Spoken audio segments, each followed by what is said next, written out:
Bienvenue sur ce live dédié à The Line, en compagnie de Frédéric Henry, auteur du jeu. The Line, donc, qui est un tout nouveau jeu, qui reprend... Alors, c'est un nouveau jeu. C'est un spin-off. C'est un spin-off. Ah, tu le considérerais comme un spin-off? Ah, pour moi, c'est un spin-off. Alors, je veux dire, c'est un spin-off, on va dire, de Timeline, mais en fait, c'est un spin-off de Cardline. L'histoire du jeu, c'est tout bête. Quand on a récupéré Cardline avec Monolith, on a voulu en faire refaire la gamme, repenser la gamme complètement là récemment. Ok. On s'est posé la question donc de comment on pourrait refaire la gamme.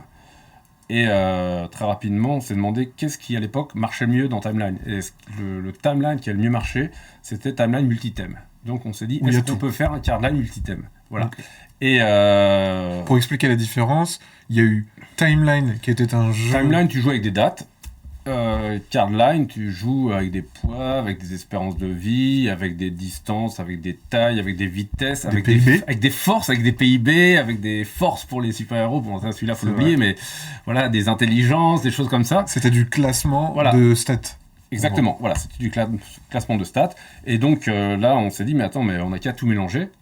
Et on a tout mélangé, et il s'avère que ça, en fait, ça marche très bien. Au début, on l'appelait Cardline Multithème, puis on s'est dit, ouais, c'est un peu nul comme nom. Après, on l'appelait Cardline Mashup. Par rapport à... Ouais, puis c'était marrant par rapport à Fal, avec qui j'avais fait Mashup. Le Mashup, le jeu de rôle. Et finalement, on s'est dit, on va l'autonomiser complètement, et voilà, on va le présenter. Il aura sa propre gamme. Et donc, on l'appelait The Line, parce que c'était, de toute façon, dans la continuité de ce qui avait été fait avant, Cardline, Timeline, etc. Et c'était un peu la forme... Ouais, pour moi, la forme la plus pure, parce que, en fait, l'idée, c'est que chaque unité, à chaque tour, quand tu retournes une carte, c'est-à-dire quand tu cherches quelque chose, l'unité de toute la ligne passe automatiquement dans l'unité de cette carte. Et donc voilà, et comme le but c'est d'avoir la plus grosse, la plus grande ligne. La plus grande ligne. Voilà, la ligne, ça me paraissait parfait. Et comme la ligne c'était trop franco-français. The Line, voilà. C'est un peu plus stylé. C'est vrai que de manière générale, mettre un titre en anglais, ça le rend cool. Au-delà de ça le rend cool, déjà aussi, ça fait que pour tous les dépôts c'est plus simple. Plus... Tu fais un dépôt international, tu peux travailler ta marque à l'international tout de suite. C'est plus... Et surtout, il y avait Timeline, Cardline, la ligne, ça aurait fait bizarre. En plus, fait un peu béret baguette après. Il y a un double effet. C'est déjà, tu reconnais le côté, c'est spin-off. Donc, en fait, c'est dans la gamme Line. Ouais. Parce que maintenant, il y aura Timeline, Cardline, The Line, qui sont finalement les trois séries qui existent. Et la trinité. La trinité des lines. La trilignée. Et donc voilà, déjà, super malin. On va venir juste sur le début, parce que c'est vrai qu'au tout début, à l'époque, il y a 11 ans, quand on s'était vu, tu m'avais parlé de l'idée de Cardline qui était finalement de remettre des scènes de films dans l'ordre. Ouais. Ça, c'était le tout début. Ouais. Ensuite, il y a Cardline, Timeline qui est sorti avec différentes thématiques, donc tu l'as évoqué, multi-thèmes, mais il y a eu plein d'autres thèmes. Oui, il y a eu plein d'autres thèmes, et il y a des thèmes qui sont jamais sortis finalement. On avait notamment préparé totalement, alors ça fait des années qu'on l'avait fait, j'avais 2 nutritionnistes dont je suis vraiment navré, j'ai plus les noms, qui avaient fait ce qu'on appelait à l'époque le Cardline manger-bouger. On s'était dit, on va travailler avec le gouvernement, puis on n'a jamais réussi à trouver les bonnes personnes. On avait un Cardline manger-bouger. Avec, c'était, t'avais évidemment les calories, t'avais les apports nutritifs. T'avais, par exemple, je sais pas moi, un Big Mac, après tu vas avoir... une carotte. 100 grammes, non, mais je sais pas, moi je dis n'importe quoi, un steak, 100 grammes de steak avec, un steak frites, quoi, moyen, de base, des choses comme ça, et tu cherchais, tu classais comme ceci. On a fait aussi un Cardline, beaucoup plus récemment, un Cardline CO2, là, encore une fois, on a trouvé 2 experts pour travailler sur le Cardline CO2, et finalement, il s'avère que ça intéresse pas assez de gens, et donc on le sortira pas. Par contre, ça nous a donné, on avait un Cardline aussi Monument.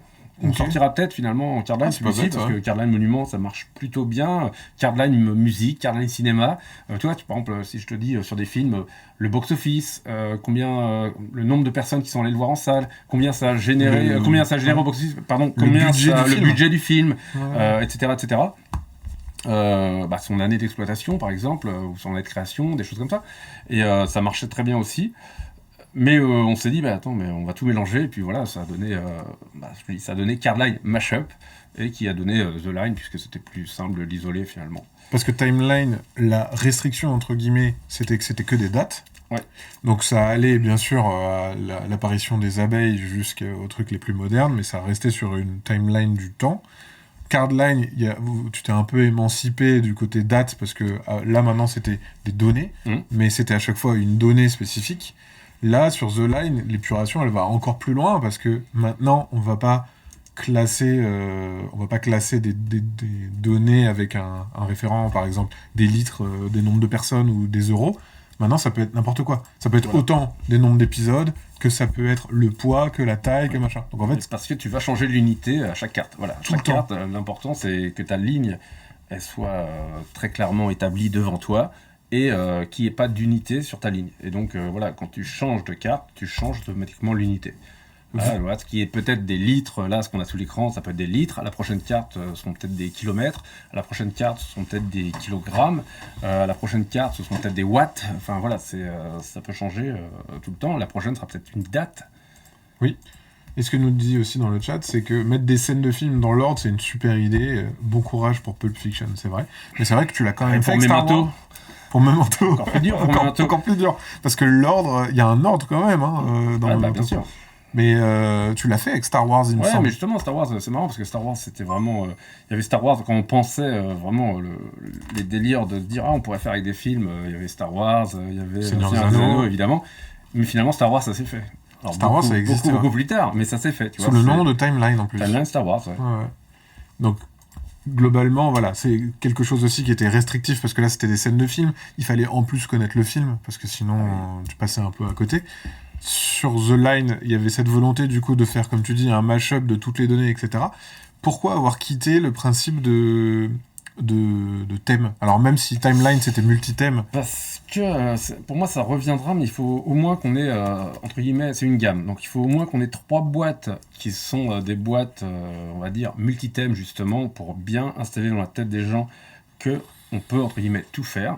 Okay. Et ensuite, on spécialise. Et alors, dans le thème, par contre, tu peux tout faire. Enfin, tu peux imaginer un thème cinéma où tu vas avoir tel film, oui, sa date de parution, tel autre, ou le même, une autre carte avec le même, son box-office, etc., etc., où on va parler de tel acteur, combien il mesure, tel acteur en centimètres, tu vois. Y a plein de choses comme ça, mais on le ferait autour du thème, par exemple, du cinéma, du thème de la musique. Mais ça, les thèmes, moi, je suis persuadé qu'il faut attendre un peu. Parce que ça fonctionne comme un entonnoir, un thème. Donc, il faut déjà, on va dire, avoir un spectre large, et après seulement tu spécialises, je pense. Ce que j'ai bien aimé, en tout cas dans The Line, c'est que y a tout. Et dans le multi-thème de Timeline, c'était pareil, c'était un de ceux que je sortais le plus avec celui de la musique. En fait, la musique, j'ai l'impression que ça touche un peu tout le monde. Même si les gens savent pas trop, ils savent estimer que Daft Punk, c'était après les Rolling Stones, tu vois. Donc, il y a un truc un peu où tu peux à tâtons, etc. Et je trouve que là où c'est plus clivant, c'est par exemple quand c'est sur la médecine ou la science, où là... Ça, c'est dur. C'est encore différent. Parce que... alors, voilà, au début, je comprenais pas tout au début pourquoi c'était plus dur. Et en fait, c'est parce que la plupart des découvertes, il y a beaucoup de découvertes, notamment en médecine et en pharmacologie, qui sont des découvertes accidentelles. Et donc, il n'y a pas de processus logique de la découverte. Alors que, tu vois, dans l'invention, tu as toujours un processus logique. Il faut nécessairement que le principe de la lentille existe pour que tu inventes le télescope ou des choses comme ça. C'est très très différent, notamment pour les médicaments. C'est vraiment très très différent. En tout cas, le processus logique, quand il existe, il est beaucoup moins prégnant. Alors que dans les inventions, ce n'est que du processus logique. Il faut monter sur les épaules des géants. Et surtout, ce qui est agréable dans un multithème, c'est que on a moi ce que j'appelle l'intuition. Dans le sens où quelque chose qui marche bien, je trouve, et on l'a vu avec des jeux de connaissances, entre guillemets, c'est que il y a beaucoup d'intuition. Il y a d'ailleurs, ça m'a fait penser à ça, il y a une émission qui va sortir qui s'appelle Intuition, où c'est exactement ça. Ils posent des questions et t'estimes en fait, mais c'est de l'intuition. Quand tu vas, là par exemple, tu nous as mis une carte, c'est quelle est la hauteur de l'Empire State Building. Bon, tu sais que c'est pas 3-4 mètres. Non. Tu sais que ça va se compter en centaines de mètres. Tu le sais.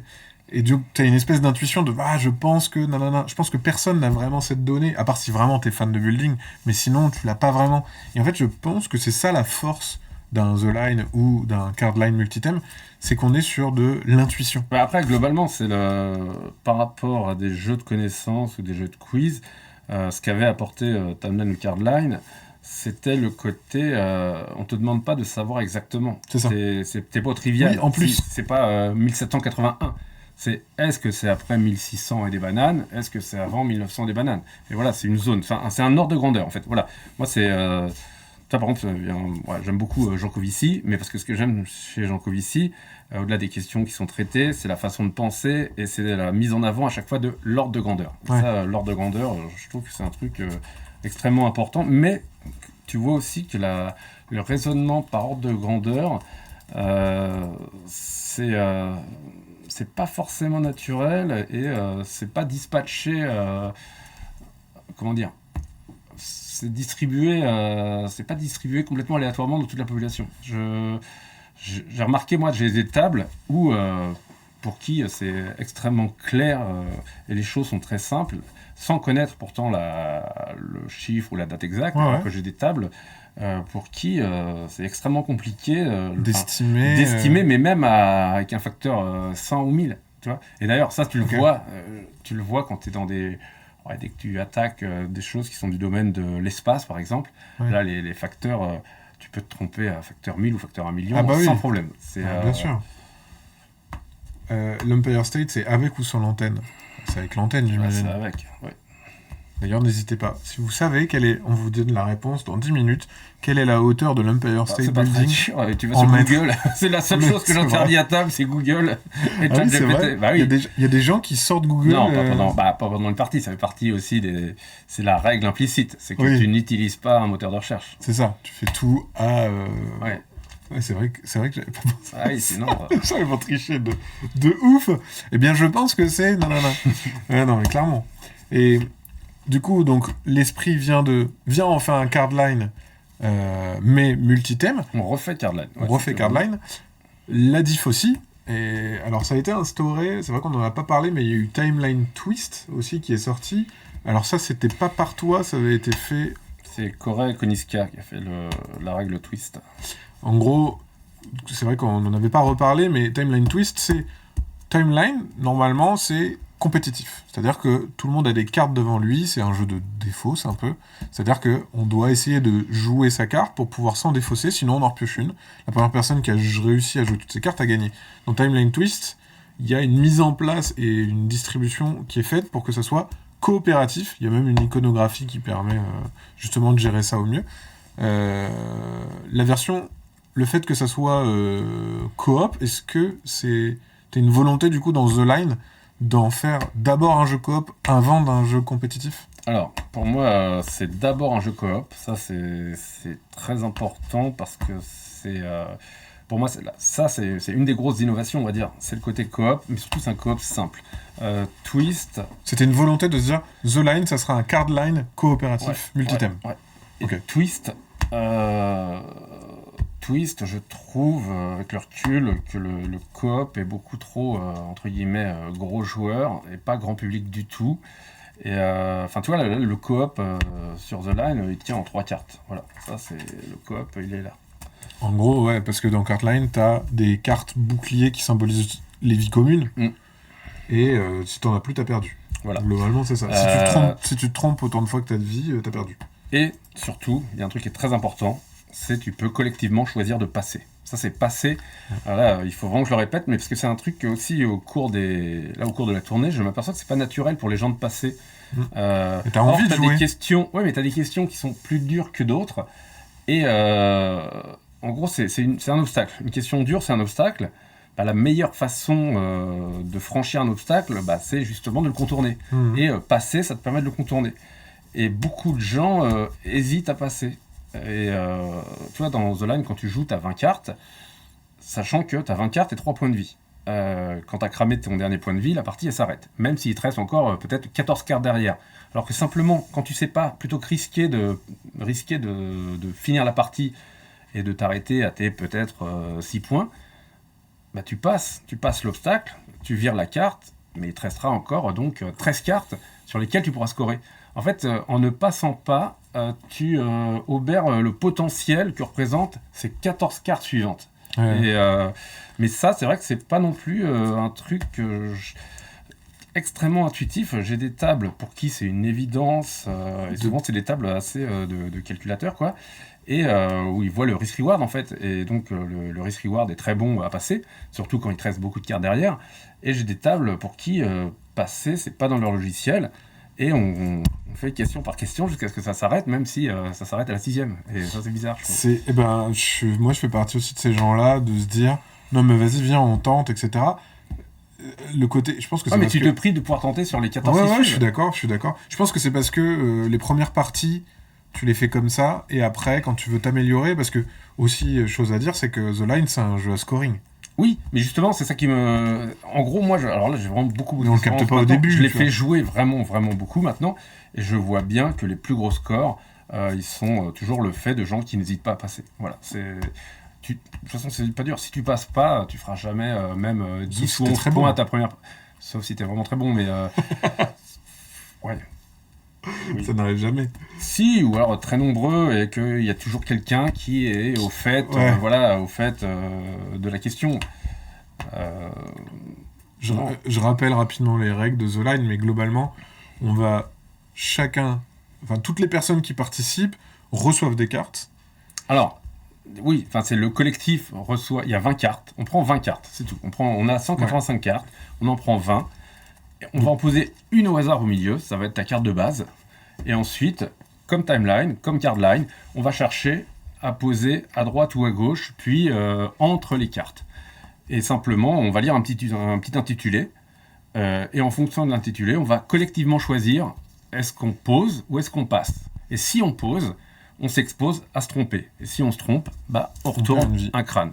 Et quand le 3e crâne est retourné, la partie s'arrête. On compte la taille de la ligne et c'est ton score. Est-ce que c'était important qu'il y ait ce principe-là quand même de tour ? Parce que à ton tour, c'est la personne qui a la carte devant lui qui valide. Il n'y a pas de tour. Ah non, il n'y a pas de tour, on s'en fiche. On discute vraiment collectivement. Et si en cas de désaccord, on vote.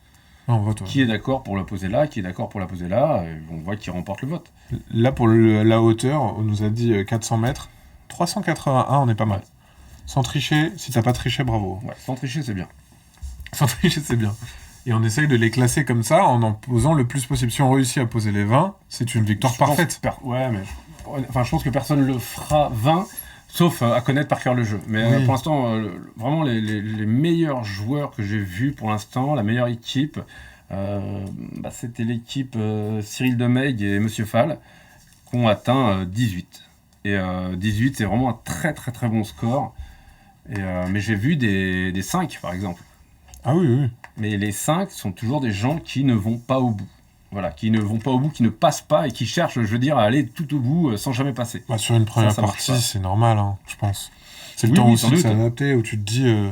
Et puis surtout, si tu as des vieux réflexes de timeline, de toute façon, j'ai pas le choix, faut que je réponde. Oui, mais justement, t'es pas... Voilà, là, t'es dans un collabo, et il faut pas mettre en avant les mêmes réflexes. C'est important. Sur le jeu, donc dans le développement, aussi au niveau des illustrations, je me souviens de ça qui était super intéressant. Vous avez changé, vous êtes parti sur les icônes. On est parti sur des trucs un peu, alors je vais pas dire clip art, mais c'est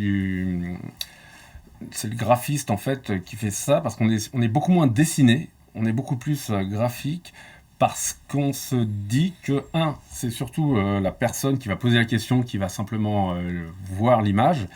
2, j'ai l'impression que pour tout ce qui est party game actuellement, l'iconographie est beaucoup, beaucoup, beaucoup plus simple que ce qu'elle a été il y a 10 ans.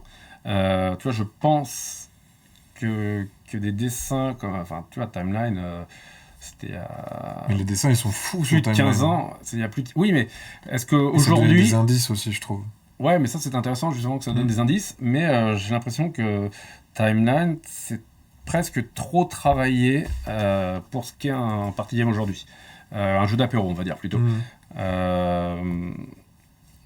en gros, t'as quand même un mouvement de fond qui va vers la simplicité, et y compris la simplicité graphique. Si tu regardes des boîtes de jeux, les boîtes de jeux aujourd'hui qui sont des jeux d'apéro, c'est extrêmement simple par rapport à ce qu'elles ont pu être il y a 10 ou 15 ans. Il y a des jeux d'estimation, je pense à du 0 à 100, il n'y a pas du tout d'icône. Il y a juste la phrase, point. Oui, d'ailleurs. Sur un jeu, là, plus récemment, Blind Jack. On pourrait. Ouais, on peut. C'est pareil, il n'y a pas d'icône, il n'y a rien. Là, ça permet d'avoir. Moi, je voulais garder quand même. Je voulais garder quand même de l'illustration, mais. Je vais pas dire que c'est superflu, mais on aurait même pu s'en passer, ouais. Il y a dans le chat qui nous dit sur Timeline, j'ai vu des gens qui se basaient sur l'illustration pour dater le truc. C'est vrai que quand tu vois la fourchette. Ouais, mais ça c'est bien. Et parce que l'illustration dans Timeline, justement, on fait attention à ce que les illustrations elles soient liées elles soient représentatives de ce qui était l'objet ou l'événement. Oui, tout à fait. Donc. Dans sa période. Elle a vraiment. Voilà. Donc l'illustration dans Timeline, elle a vraiment un rôle. C'est un support, en plus, quand t'es un peu perdu, parce que des fois, mais ça t'empêche pas des fois d'avoir des surprises. Oui. Quand tu regardes, tu te dis « Ouah, quoi ? Mais en fait, c'était en moins, nanana. » Moi, je trouve que c'est le truc qui marche le plus dans ces jeux-là. C'est l'effet « Oh bon !» Tu sais, un espèce de truc de « Quoi ? Mais qu'est-ce qu'il y a ? Ah bon, il y a tant de... C'est si vieux que ça ?» ou « Ah, c'est si grand que ça ?» ou machin. Ça, c'est vraiment le truc qui marche très bien. Mais faut pas que t'aies que ça, ou faut pas que t'en aies trop non plus. Parce que sinon, ça devient... c'est bien, c'est marrant quand tu retournes la carte, mais par contre, c'est plus un jeu. C'est-à-dire que tu n'as pas de... Tu poses ta carte au hasard. Non, mais tu vois, c'est important aussi, parce que quand tu n'as aucune idée de ce tout le temps peut être, c'est-à-dire que quand tu ne peux pas du tout faire appel à la logique, alors ça peut être marrant parce que c'est étonnant, mais ce n'est plus qu'une anecdote. Et t'as pas de raisonnement qui peut conduire à poser ta carte. Là, je vois par exemple des raisonnements comme quand on demande le nombre de places assises dans un A320. Ouais. Ça donne lieu à 2 process, toujours les mêmes. C'est j'essaie de me souvenir comment il est agencé. Donc c'est des vols intérieurs, la 320, c'est plutôt un petit Airbus pour les vols intérieurs, les navettes. Est-ce que c'est 3 sièges, 2 sièges, combien de compartiments ? Et alors je fais la multiplication. J'essaie de me souvenir comment est agencé l'avion, que plus ou moins tout le monde a déjà pris une fois.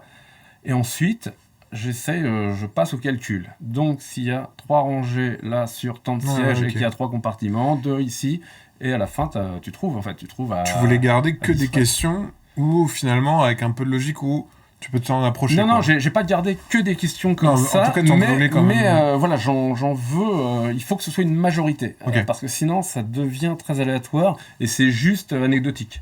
Et justement, je regardais là, les cartes que j'ai mises sur la table, il y avait par exemple le nombre d'épisodes, la petite maison dans la prairie. En fait, il y a un effet, presque un effet Mandela de... Exactement. Je suis sûr qu'il y en a plein. Je crois que c'était Mr Bean. Je me suis dit, il y en a plein, et je crois qu'il y a genre 13 épisodes. Alors, il y a beaucoup plus, mais tu peux avoir vraiment l'impression qu'il y en a vraiment beaucoup, parce que... ça tourne en boucle. Voilà, en fait, ça a fait beaucoup d'argent pour M6 pendant des années, ça passait. Mais en réalité, si tu regardes le nombre d'épisodes, c'est à peu près, il y a moins d'épisodes que pour Friends, par exemple. Ouais. Il y a 205 épisodes de... Il n'y a que 205 épisodes. Mais le fait que ça repasse tout le temps, effectivement, ça donne l'impression d'un... infinité, il y a 1000 épisodes ou je ne sais quoi. Et pas du tout. Toi, des cartes comme celle-ci, c'est des cartes qui, a priori, sont dures. Genre la durée d'une année sur Mercure, mais en fait, jour terrestre. La seule question que tu dois te poser, c'est où est positionné Mercure, par rapport au Soleil, par rapport à la Terre. Est-ce que c'est entre la Terre et le Soleil ? Est-ce que c'est derrière la Terre par rapport au Soleil, etc. Ouais, alors ça fait partie des... Non, mais ça fait vraiment partie des cartes les plus dures. Mais c'est ce genre de cartes, il ne faut pas en mettre trop. Attends, pour moi, c'est des cartes obstacles. Mais par contre, tu peux la résoudre si tu sais où se situe Mercure. Tu peux la résoudre dans le jeu, parce que sans donner la réponse exacte, à l'aide de la réflexion, et sans passer par t'as pas besoin de connaître l'elliptique, etc. En jour ça dépend, regarde. Alors, je vais pas te dire, Mercure, c'est où par rapport au Soleil et la Terre ? C'est Mercure, là ? Ouais. Mercure, par rapport au Soleil, c'est loin. C'est loin du Soleil. Je sais pas, je peux pas te dire. Pour moi, c'est loin. C'est super loin. Donc, comme c'est super loin, ça met vachement de temps. Ouais. Donc, du coup, ça doit mettre genre je sais pas moi, l'équivalent de 10 ans, donc 3000 jours. Plus. Alors, c'est exactement le contraire. Ah, c'est exactement le contraire. C'est beaucoup plus proche. Et comme c'est beaucoup plus proche, c'est beaucoup plus court. Ouais. Ah oui, donc c'est beaucoup plus court. Voilà, exactement. Tu confonds avec Pluton. Non, c'est plus proche. Ah, je confonds avec Pluton. Voilà. Pluton qui est d'ailleurs trop loin et qui est plus une planète maintenant. Qui est plus une planète, qui le sera peut-être à nouveau un jour. Okay. Mais ça, alors voilà. Pluton, ça, pour moi, dommage. Typiquement, c'est la carte. Si tu ne connais rien à l'espace, si tu t'es jamais intéressé à l'espace, ce qui était mon cas avant, faut la passer. C'est débile d'essayer de la poser. En fait, ça n'a pas de sens d'essayer de la poser. Ou alors, Freddy à Mercury, oh là là, c'est beau. Ah, c'est pas mal ça, ouais. Faut la passer. Bah, c'est ce que tu dis, c'est ce que toi t'appelles les cartes obstacles. Du coup, c'était combien? C'était 30 jours. Non, 88. Oui, mais 30 jours, tu dis 30 jours. À moins que tu sois très avancé dans la ligne, 30 jours, ça va passer. Tu vas poser 30, bon, c'est 88, mais tu seras dans le bon interstice. C'est vrai que, oui, en fait, bah là, tu vois, si on avait eu genre 200 et 300, j'aurais dit en premier lieu au-dessus de 300, mais peut-être qu'autour de la table quelqu'un m'aurait dit mais non, c'est beaucoup plus près. Alors c'est avant 200. Voilà. Ok. C'est ça qui est chouette. C'est marrant ton approche de création, de se dire que ça c'est une carte pour te bloquer à passer, ça c'est une carte que tu peux estimer, normalement tu devrais bien t'en sortir, ça c'est une carte un peu plus loufoque d'estimation. C'est rigolo La loufoque, ou alors justement tu peux... Ouais, si, ça c'est plus... voilà, c'est...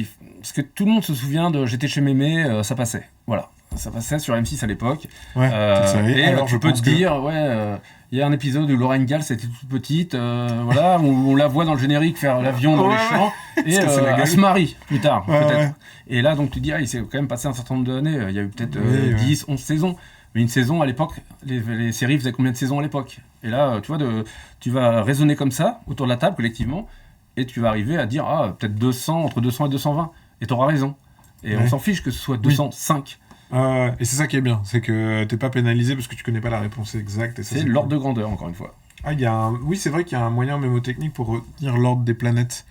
Ouais, c'est une phrase. Sans doute, tu connais. Oui, t'as raison, ça me dit quelque chose aussi. Starsky et Hutch, il y a que 45 épisodes. C'est vrai que c'est pas beaucoup, 45 épisodes pour. Non, mais. Starsky. Je pense que c'est vrai. C'est fou!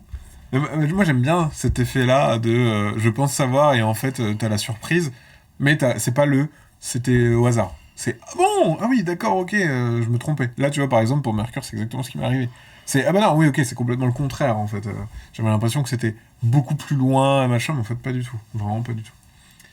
Donc ça c'est pour The Line, mais il y a une version compétitive aussi. Oui, alors la version compétitive, on est sur du cardline, timeline classique, où on va jouer comme cardline ou timeline, on va avoir chacun 4 cartes, peut-être plus si on est vraiment très peu nombreux, et on va être, le but, ça va être le premier à se débarrasser de toutes ces cartes. Quand on se trompe, on repioche, et voilà, le premier qui termine a gagné. Ouais. Et on fait le même nombre de tours quand même. Exactement, on fait le même nombre de tours. Le seul petit twist, c'est que là, même si tu es en retard, dès lors qu'au début d'un tour, il ne reste qu'une carte à quelqu'un, tu peux tenter un all-in. Tu peux te dire, là il me reste 3 cartes, mais je vais essayer là et là. Et à la moindre erreur, t'es expulsé du jeu. Tu sors. Mais au moins, même si t'es, c'est un catcheur, même si t'es vraiment en retard et que t'as pas arrêté de te tromper, tu peux tenter de finir premier quand même. Ça me fait venir du coup la question de, est-ce que c'est important dans les jeux de toujours avoir maintenant une règle de, à tout moment, tu peux gagner? On l'a vu se vérifier dans plein de choses. Là, dernièrement, on se disait sur un Sea Salt and Pepper, t'as toutes les sirènes, tu gagnes tout de suite. Tu le fais sur un Sweet là, qui va sortir, t'as les 4 cartes miel, tu gagnes tout de suite. Sur Toy Battle, t'as les points, tu gagnes tout de suite. On fait plus le truc de machin. Tu sais, des espèces de règles de, si à tout moment, il y a ça qui se passe, bah en fait, on compte même pas les points, c'est tout de suite, tu gagnes. Et je me rends compte que de plus en plus, c'est des mechas qui rentrent en jeu. Sur un trio qui a gagné un as d'or, si t'as les 3-7, tu gagnes tout de suite. Et tu vois, cette règle-là, il y a un truc de, à tout moment, je serai jamais largué parce que je peux m'en sortir. Et je trouve que cette règle, justement, sur The Line, à se dire, ok, il te reste que une carte à poser, vas-y, moi, il m'en reste 3, je tente le all-in parce que je peux peut-être m'en sortir. En tout cas, je pense que c'est... alors, je connais pas tous les jeux, mais... Il y en a beaucoup. Enfin, en tout cas, c'est un truc... À chaque fois, je me dis... Ah, ça, c'est marrant. Ils ont aussi une règle de... Si nanana, tu gagnes tout de suite. Mais je pense que c'est important parce que ça évite qu'à la moitié de ta partie, le jeu soit déjà plié. Enfin, c'est embêtant si tu connais avec certitude, à la moitié de la partie, le nom du gagnant. autant dans ce cas tu t'arrêtes maintenant. Tu t'arrêtes, tu dis t'as gagné, bravo. Comme les échecs en fait. Ouais, c'est ça. Oui, c'est vrai. Les échecs, il y a plein de parties où tu vas pas au bout. Tu te dis c'est bon, t'as gagné. Voilà, exactement. Ça, tu penses que c'est une astuce pour des fois. J'allais dire, est-ce que c'est une astuce de game design? Oui. Pour dire, comme ça, tu gardes toujours de l'attention pendant toute la partie. Oui, tu peux toujours, même en étant devant, tu peux perdre. Non, mais t'as plein de regards, des trucs comme ça a été, ça date. Mario Kart. Moi, tu sais très bien que le moteur de jeu de Mario Kart, dès que t'es premier, il va favoriser tous les autres derrière. Ouais. Quand t'es dernier, tu vas tomber que sur des étoiles. Tu vas pas juste avoir des pauvres bananes. Tu vas avoir tout ce qu'il faut. T'es suréquipé quand t'es dernier. Oui, c'est vrai. Quand t'es premier, c'est nul. T'es dans la galère. Une banane. Ouais, c'est ça. C'est vrai qu'il y a un truc de l'effet Mario Kart. Moi, et vraiment, j'utilise ça comme métaphore pour plein de trucs. Je dis, mais c'est vraiment à la Mario Kart, quoi. C'est, je suis dans la panade, je vais avoir que des astuces et des machins. C'est terminé, en fait, les win-win. Où t'es premier, t'as un bonus parce que t'es premier. Non. Ouais. T'es premier, alors on va te mettre des bâtons dans les roues pour prouver que t'arrives à rester premier. Exactement. Est-ce que t'es assez bon pour cette place-là ou pas? Ouais, mais ça, en termes de stimuli en jeu, c'est ultra agréable de se dire qu'à tout moment, il peut se passer des trucs de zinzin. Moi, j'aime bien. Et ouais, c'était une remarque qu'on s'était faite mais c'est fou, tous les jeux, ils t'expliquent la règle, et à la fin, la petite règle supplémentaire d'ailleurs, si vous faites ça, vous pouvez gagner tout de suite. Ah, ok, d'accord, super. Et ça, c'est assez dingue. Il va y avoir... j'ai pas... Mais bref, il va y avoir un jeu très connu qui aura une extension Cette extension sert juste à ça. À créer une règle pour gagner tout de suite. Et je pense que c'est important parce que, en fait, ça fait que la partie elle garde de l'attention de bout en bout. Donc ça te donne encore une chance, ça te donne de l'espoir quand t'es dernier, et ça te met la pression quand t'es premier. Voilà. Donc, c'est ça. Sans avoir, parce qu'il y a ça aussi, tu peux avoir la frustration de je suis premier, et comme je suis premier, j'en prends plein la gueule, et du coup ça m'amuse. Ouais, mais après ça peut être fait de façon intelligente. Tu vois, tu peux. Moi, ça me dérange pas si c'est lié à une prise de risque, mais il faut que tu puisses revenir. Voilà, il faut que tu puisses revenir. Oui, c'est ça. Parce que sinon, surtout quand un jeu est long. Mais après, ça va, maintenant les jeux sont plutôt courts. Ouais. Donc ça va encore. Mais c'est vrai que quand un jeu est long et que tu sais qu'à la moitié de ta partie, maintenant tu vas que subir parce que l'autre il a pris trop d'avance, ça c'est un peu pénible. Donc ouais, il y a des. Mon vaisseau te mènera jeudi sur un nuage. Par exemple. Ça c'est pas mal. Tu vois. Et c'est quoi? Il faut savoir que le premier M, parce que c'est vrai qu'il y a 2 M, il y a Mars et Mercure. La première c'est Mercure, pas Mars. Donc c'est d'abord Mercure, Mars après. Très bien. Merci. Je retiendrai ce moyen technique. Ouais, mais des lettres comme ça, des phrases comme ça à retenir, c'est bien. Mon vaisseau te mènera jeudi sur un nuage. En plus, c'est un peu onirique, j'aime bien. Dans la boîte aussi, tu avais un petit booster. Alors, ça fait partie... C'est un programme Asmo qui existe chez Obinex, qui sont des cartes promo exclusives. Ça, c'est si vous avez des boutiques locales, c'est un truc que tu peux avoir en plus, c'est ça? En fait, les boutiquiers qui achètent le jeu, pour chaque jeu, ils reçoivent aussi 10 cartes supplémentaires dans un petit booster, qui sont 10 cartes plus geeks, qui sont vraiment liées aux boutiques. Alors ça, c'est vraiment lié aux boutiques françaises. C'est-à-dire qu'on a des cartes qui vont être centrées plutôt sur la France, et avec des références un peu plus geek, donc... une référence geek, ça va être, je vais demander à un moment le nombre de points de vie moyen d'un dragon rouge dans Donjons et Dragons. Ça, c'est très geek. D'accord, ok. Donc pour beaucoup de joueurs, ça c'est une carte obstacle. Il faut la passer. Pour des joueurs de donjons, c'est facile. Mais ça s'adresse vraiment à des gens qui prennent leur jeu en boutique. Des gens qui sont susceptibles, à la table, sur une table de 5-6 personnes, d'avoir un mec qui joue à Donjons et Dragons. C'est marrant de l'avoir fait dans cette optique-là, en se disant, comme c'est un goodies, c'est la personne qui l'achète qui va dans une boutique de jeu. Normalement, si elle va dans une boutique de jeu, elle a peut-être des compétences. Dans le paquet américain, tu vas voir... des choses qui peut-être qui sont plus américaines, qui correspondent à des sports purement américains qu'on n'a pas ici ou très peu, par exemple. On essaye aussi sur le goodies et sur le jeu d'ailleurs, toutes les versions ne sont pas les mêmes selon les pays. On essaye de s'adapter à la culture locale. Ça, c'est super de se dire que... parce que le jeu, tu parles de la France et le monde. Le jeu, il sort partout d'un coup, là? Ouais, il sort dans le monde entier. Voilà, on commence par la France et dans quelques semaines, on sort dans le reste du monde. Ah ouais, mais ça, en termes de... Ok, c'est balèze de réussir à faire une sortie internationale. Ouais, mais parce que derrière, il y a aussi Asmodée derrière qui est balèze. Il faut le dire aussi, voilà.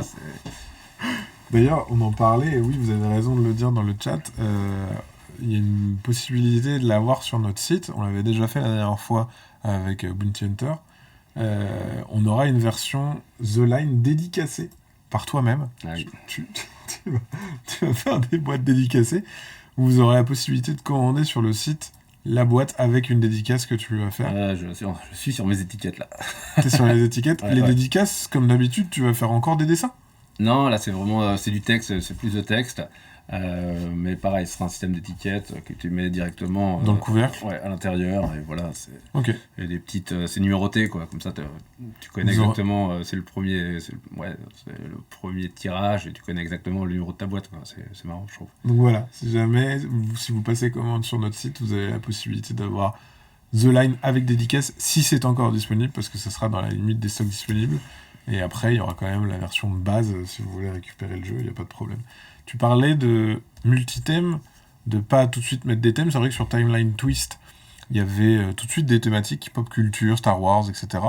Sur The Line, il y aura des autres boîtes après, on est d'accord, mais Oui.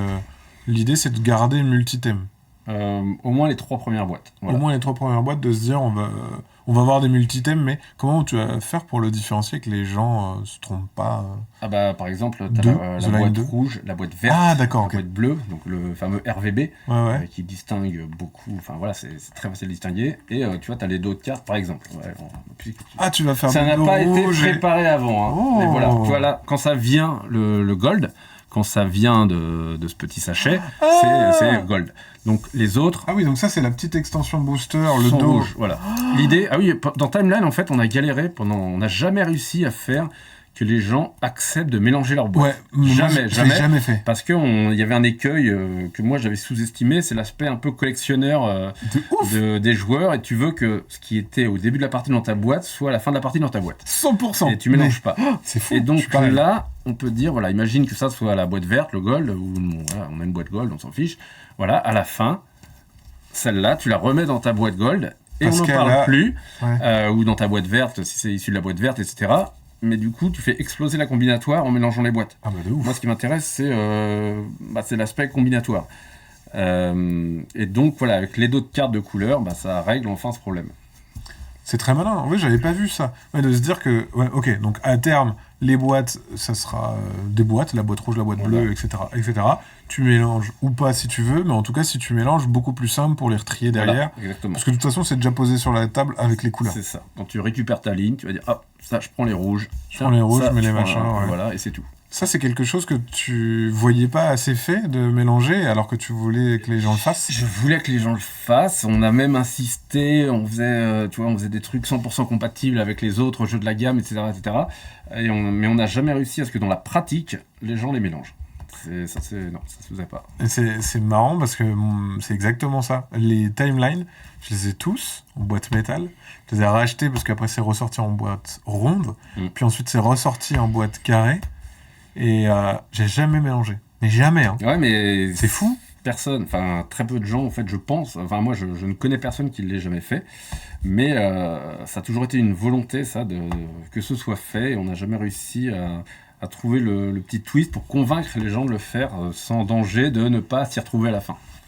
Ah, bah, tu vois, il y a des gens dans le chat qui disent que moi j'ai déjà du mal à mélanger mes cartes de boîte principale avec mes cartes extension. Ah ouais, Il y a des gens qui remettent dans la boîte extension le matos. Et moi, ça, je m'en rendais pas. Moi, je suis quelqu'un d'extrêmement, extrêmement bordélique. Et ça me venait même pas à l'esprit que ça pouvait être un problème, en fait. J'ai mis du temps avant de comprendre qu'en fait, ça freinait. Je crois que j'ai compris avec Kickstarter, quand j'ai fait Monolith, où là, j'ai vu à quel point le côté collection était important. Ouais. Et, Ah ouais, là, je me suis rendu compte vraiment, et aussi parce qu'avec Monolith, comme on travaillait en direct, je voyais vraiment les gens en direct, en vrai, et j'ai pu discuter, et c'est comme ça, c'est vraiment très empirique, que je me suis aperçu de façon très empirique, en discutant avec les gens, que c'était un gros frein de dire on mélange tout, Même les boîtes, moi je m'en fous, mes figurines, tout est foutu en vrac dans la boîte. Et le vrac, non, il y a plein de gens qui aiment pas du tout le vrac en fait. C'est un truc aussi dont on avait parlé, c'était moi les boîtes d'extension, je les jette. Oui. Je prends le matos, je le fous dans la boîte et je jette la boîte. Et c'est normal, je trouve ça logique. Beaucoup de gens c'est un vrai qui, problème, moi je sais, c'était je crois sur Seven Wonders, l'extension leader, moi le paquet leader je l'ai pris, je l'ai foutu dans ma boîte normale et la boîte leader je l'ai jetée. Même si c'est une belle boîte, il y a une belle illustration, elle est dure, machin, etc. Mais non, ça part à la poubelle. Sur un booster, c'est un peu plus simple de se dire, bon moi je l'ouvre, je l'ajoute à mon jeu, basta. Je pense pas que les gens remettent les cartes dans le booster. Non. Ah non, personne. Non, mais là, ce sera pas le cas, c'est sûr. Mais par contre, je pense que dans la boîte rouge, tu auras les cartes rouges, dans la boîte bleue, les cartes bleues. Et sauf si un jour tu fais une boîte, tu sais, pour tout mettre dedans. Oui. Ça aussi. Là, il y a ça se fait de plus en plus. Ouais, Terraforming Mars qui sort une boîte pour tout ranger. Là, Smash Up qui a ressorti une nouvelle boîte pour tout ranger dedans. Ouais. Des boîtes pour ranger toutes tes boîtes. Ouais, je sais. Ça prouve que les gens aiment l'aspect collection avec les boîtes, etc. Ouais. Chronicle of Crime, ils avaient fait ça aussi. Ils ont sorti 3 boîtes, puis une boîte pour ranger les 3 boîtes. Ouais, je crois qu'on a fait ça, nous, sur certains jeux. Des boîtes de rangement, en fait. Voilà, on fait des boîtes de rangement. Et en tout cas, c'est très demandé. Quand on le fait pas, c'est demandé. C'est sacré, nous dit Nirla Top Deck. C'est sacré, c'est comme mélanger des chaussettes. Moi, ça me dérange pas d'avoir 2 chaussettes dépareillées. C'est marrant, Nirla Top Deck. C'est cool, hein, comme nom. C'est marrant. Les cartes des extensions sont dans leur boîte d'extension. Je ne les mets pas dans la boîte de base, nous dit Gori. Mes petites boîtes de timeline sont dans la grande du Timeline Challenge. Ouais, alors ça, c'est pas con du tout. Ouais. Alors, tu vois, c'est marrant, Timeline Challenge. Donc là, je fais vraiment le tour de France. Je fais beaucoup de barrageux. Et on m'en reparle de plus en plus. Là, le Timeline Challenge ? Ouais, je l'ai vu. Alors moi, j'en ai même pas. Tu vois. Moi, j'ai même pas le Timeline Challenge chez moi. Mais je l'ai revu dans 3 ou 4 barrageux. C'est un truc, je sais pas pourquoi, mais qui ressort en ce moment. Donc, alors, un jour, The Line Challenge, je sais pas, hein, franchement. Ça marcherait. En fait, pour remettre un peu dans le contexte, Timeline Challenge, c'était différentes façons de classer ces cartes. Et on en parlait en off avant. Dans Hitster, t'as ce principe-là. Cette carte, cette décennie, c'est avant ou après les années 2000. Cette carte-là, elle est dans la tranche des années 80-2000 ou elle est dans la tranche des années 20-2020. Et en fait, ça, bien sûr que ça s'y prête pour un timeline. Dans le challenge, c'était plein de petites épreuves. En fait, t'avais plein de petites épreuves autour du temps. Et donc, voilà, différentes façons de classer. Mais c'était un jeu de plateau. Il était peut-être trop cher, je pense, à l'époque. Ça s'était assez bien vendu pour un jeu de plateau.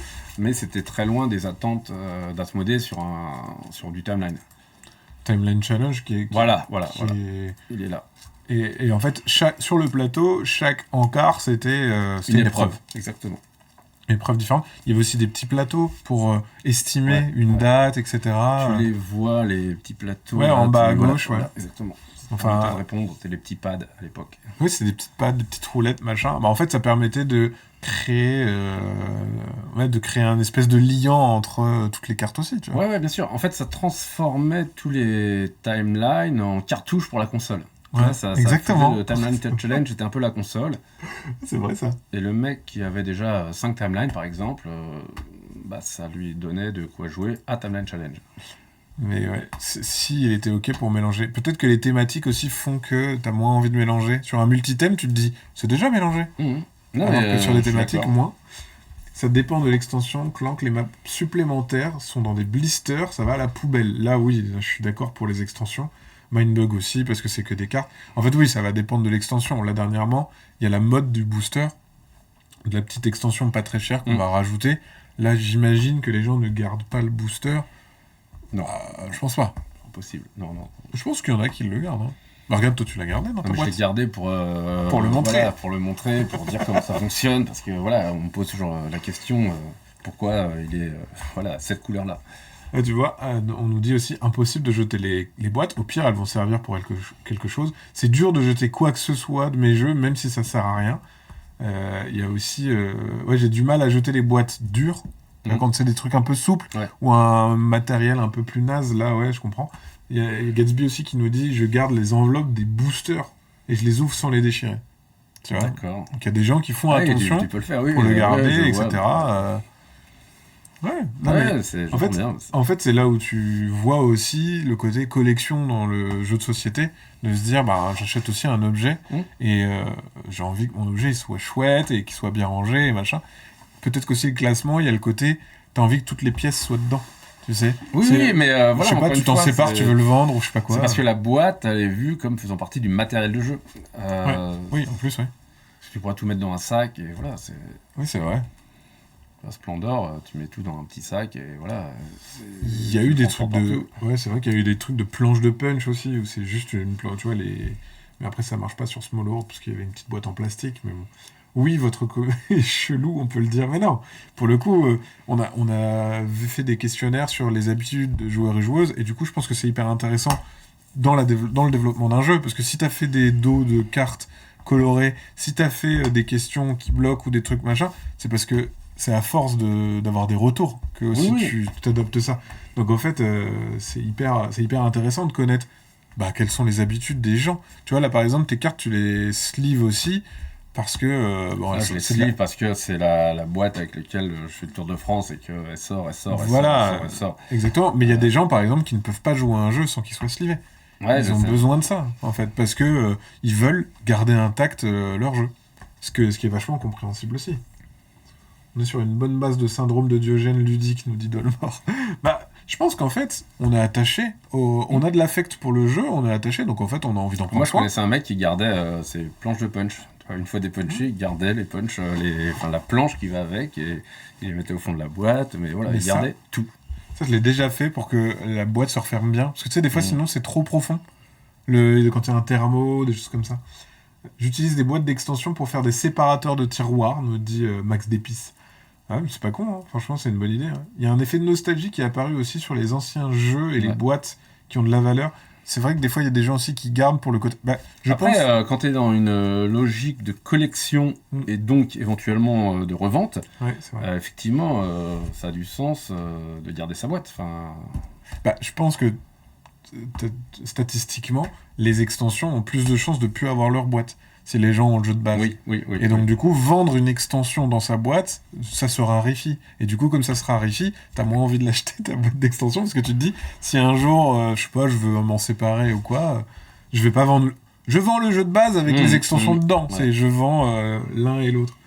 Mais je suis curieux de savoir comment ça va évoluer sur le marché de la seconde main, de l'occasion, etc. Parce que c'est un truc qu'il y a de plus en plus, surtout avec la proposition des... envie de retourner sur des vieux jeux. Par exemple, très bon exemple, Timeline. Ouais. Et moi j'avais cherché à avoir la version de Asgard. Ouais, avec les cartes noires. Ouais. Parce que je crois que les boîtes étaient plus petites ou plus grandes, je sais plus. Elles étaient plus petites. Et du coup, j'étais content de trouver cette version-là. Donc je pense que l'aspect collection, des fois, il va vraiment au-delà. Tu vois, Timeline, je préfère les boîtes métal, les premières. Avec une espèce de velours thermo, là. Moi aussi. Ils sont super cool, tu vois. Ouais. Mais après, c'est vrai que le format rond, petit, ça se transporte plus facilement, etc. Mais il y a des gens qui nous envoient régulièrement des messages en disant « Bonjour, c'est quelle impression, votre boîte ?» Moi, je regrette celle-là, la première ou deuxième boîte, quoi, on va dire, les boîtes métal, carré, embossées, voilà. Ouais, embossées. Attends, je dis des bêtises, c'était chez Bombix avant Non, c'était chez Asmodée à ce moment-là. Non, c'était chez Asmodée. Ouais. Oui, je dis des bêtises. Enfin, attends. Bombix faisait le dev. Ah, d'accord. Tout ce qui était dev, graphique, etc., c'était fait par Bombix, mais ça avait été racheté par Asmodée. On nous dit aussi, quand une boîte est belle, il y a des gens qui ont bossé dessus, sur le design, etc. Oui, non, mais c'est clair. Moi, je suis un sliver compulsif aussi. C'est vrai que j'ai arrêté de sleever mes jeux, de plus en plus. En fait, ça me coûtait trop de sleeves. C'est la question. Non, mais tu vois, regarde, là, t'as quasiment 200 cartes. Si t'achètes 200 sleeves, c'est le prix de la boîte, en fait. Pour ainsi dire. Ouais. À 1 ou 2 euros près, c'est le prix de ta boîte. Oui, puisque là, le jeu, il est vendu 11 euros sur notre site. Voilà, et donc, je sais pas si combien, tu veux acheter... si tu fais 2 fois 100 sleeves, tu dois être autour des 10 euros, je pense. Ouais, 174 cartes, ouais. Plus, mais plus ces 10-là, parce qu'elles sont dedans. Elles arrivent avec. Donc, tu vois, en fait, tu vas monter à 184. Oui, c'est ça. Il va te falloir 2 paquets de 100. En fait, ça va dépendre, par exemple, sur un jeu qui est plus édité. Là, il y a une approche différente. Où tu te dis, oh là là, oui, bien sûr. En fait, je pourrais pas le racheter. C'est normal, nous dit The Nain, que les jeux, tu fais attention de les garder longtemps. J'ai attaqué le Donjon et Dragon avec mon fils et je l'ai eu dans les années 90. Oh. Il y a un truc aussi, ça c'est cool. Il y a De se dire... qu'il y a encore une. Alors, moi, c'est pareil, ça, j'en ai plus du tout. La toute première boîte de Cardline, effectivement, c'était un paquet de gâteaux. C'était un paquet de gâteaux. Ouais. Ah ouais, c'était. Mais on en avait tiré 8000 pour la France. Elles sont parties assez vite. De Cardline? Ouais, de Cardline. Mais Attends, après, un on paquet est de gâteaux passé. Ouais, c'est un paquet de biscuits. Elle avait la forme d'un paquet de biscuits. À l'époque, on voulait essayer de Quoi l'imposer comme jeu enfant. Le premier Cardline Animaux. Gaël- ouais. Tout en long. Oui, Exactement. oui, oui. Je vais mettre long. Oui, parce que il y a eu une boîte métal après qui est ressortie. Il est là. Puis il avait Voilà, été il est là. refait. Voilà, il est là. Oui, oui, oui, je me souviens. Ok. Oui, tout à fait. Oh, j'avais oublié ça. Mon Dieu. Parce qu'après, il est ressorti Après, comme ça. Voilà. Et ensuite, la dernière version, Voilà, c'était celle-ci. exactement. C'était boîte métal la deuxième. Et encore boîte métal la Au troisième. début, il était dans une boîte métal suremballée dans une autre boîte pour pouvoir tenir debout. C'est fou, j'avais oublié. Ma Ma boîte est déglinguée de chez Ah Déglingué. bah, j'imagine, ouais. Les illustrations magnifiques. Ouais, Cardline, c'était super. Gaël Lanurien.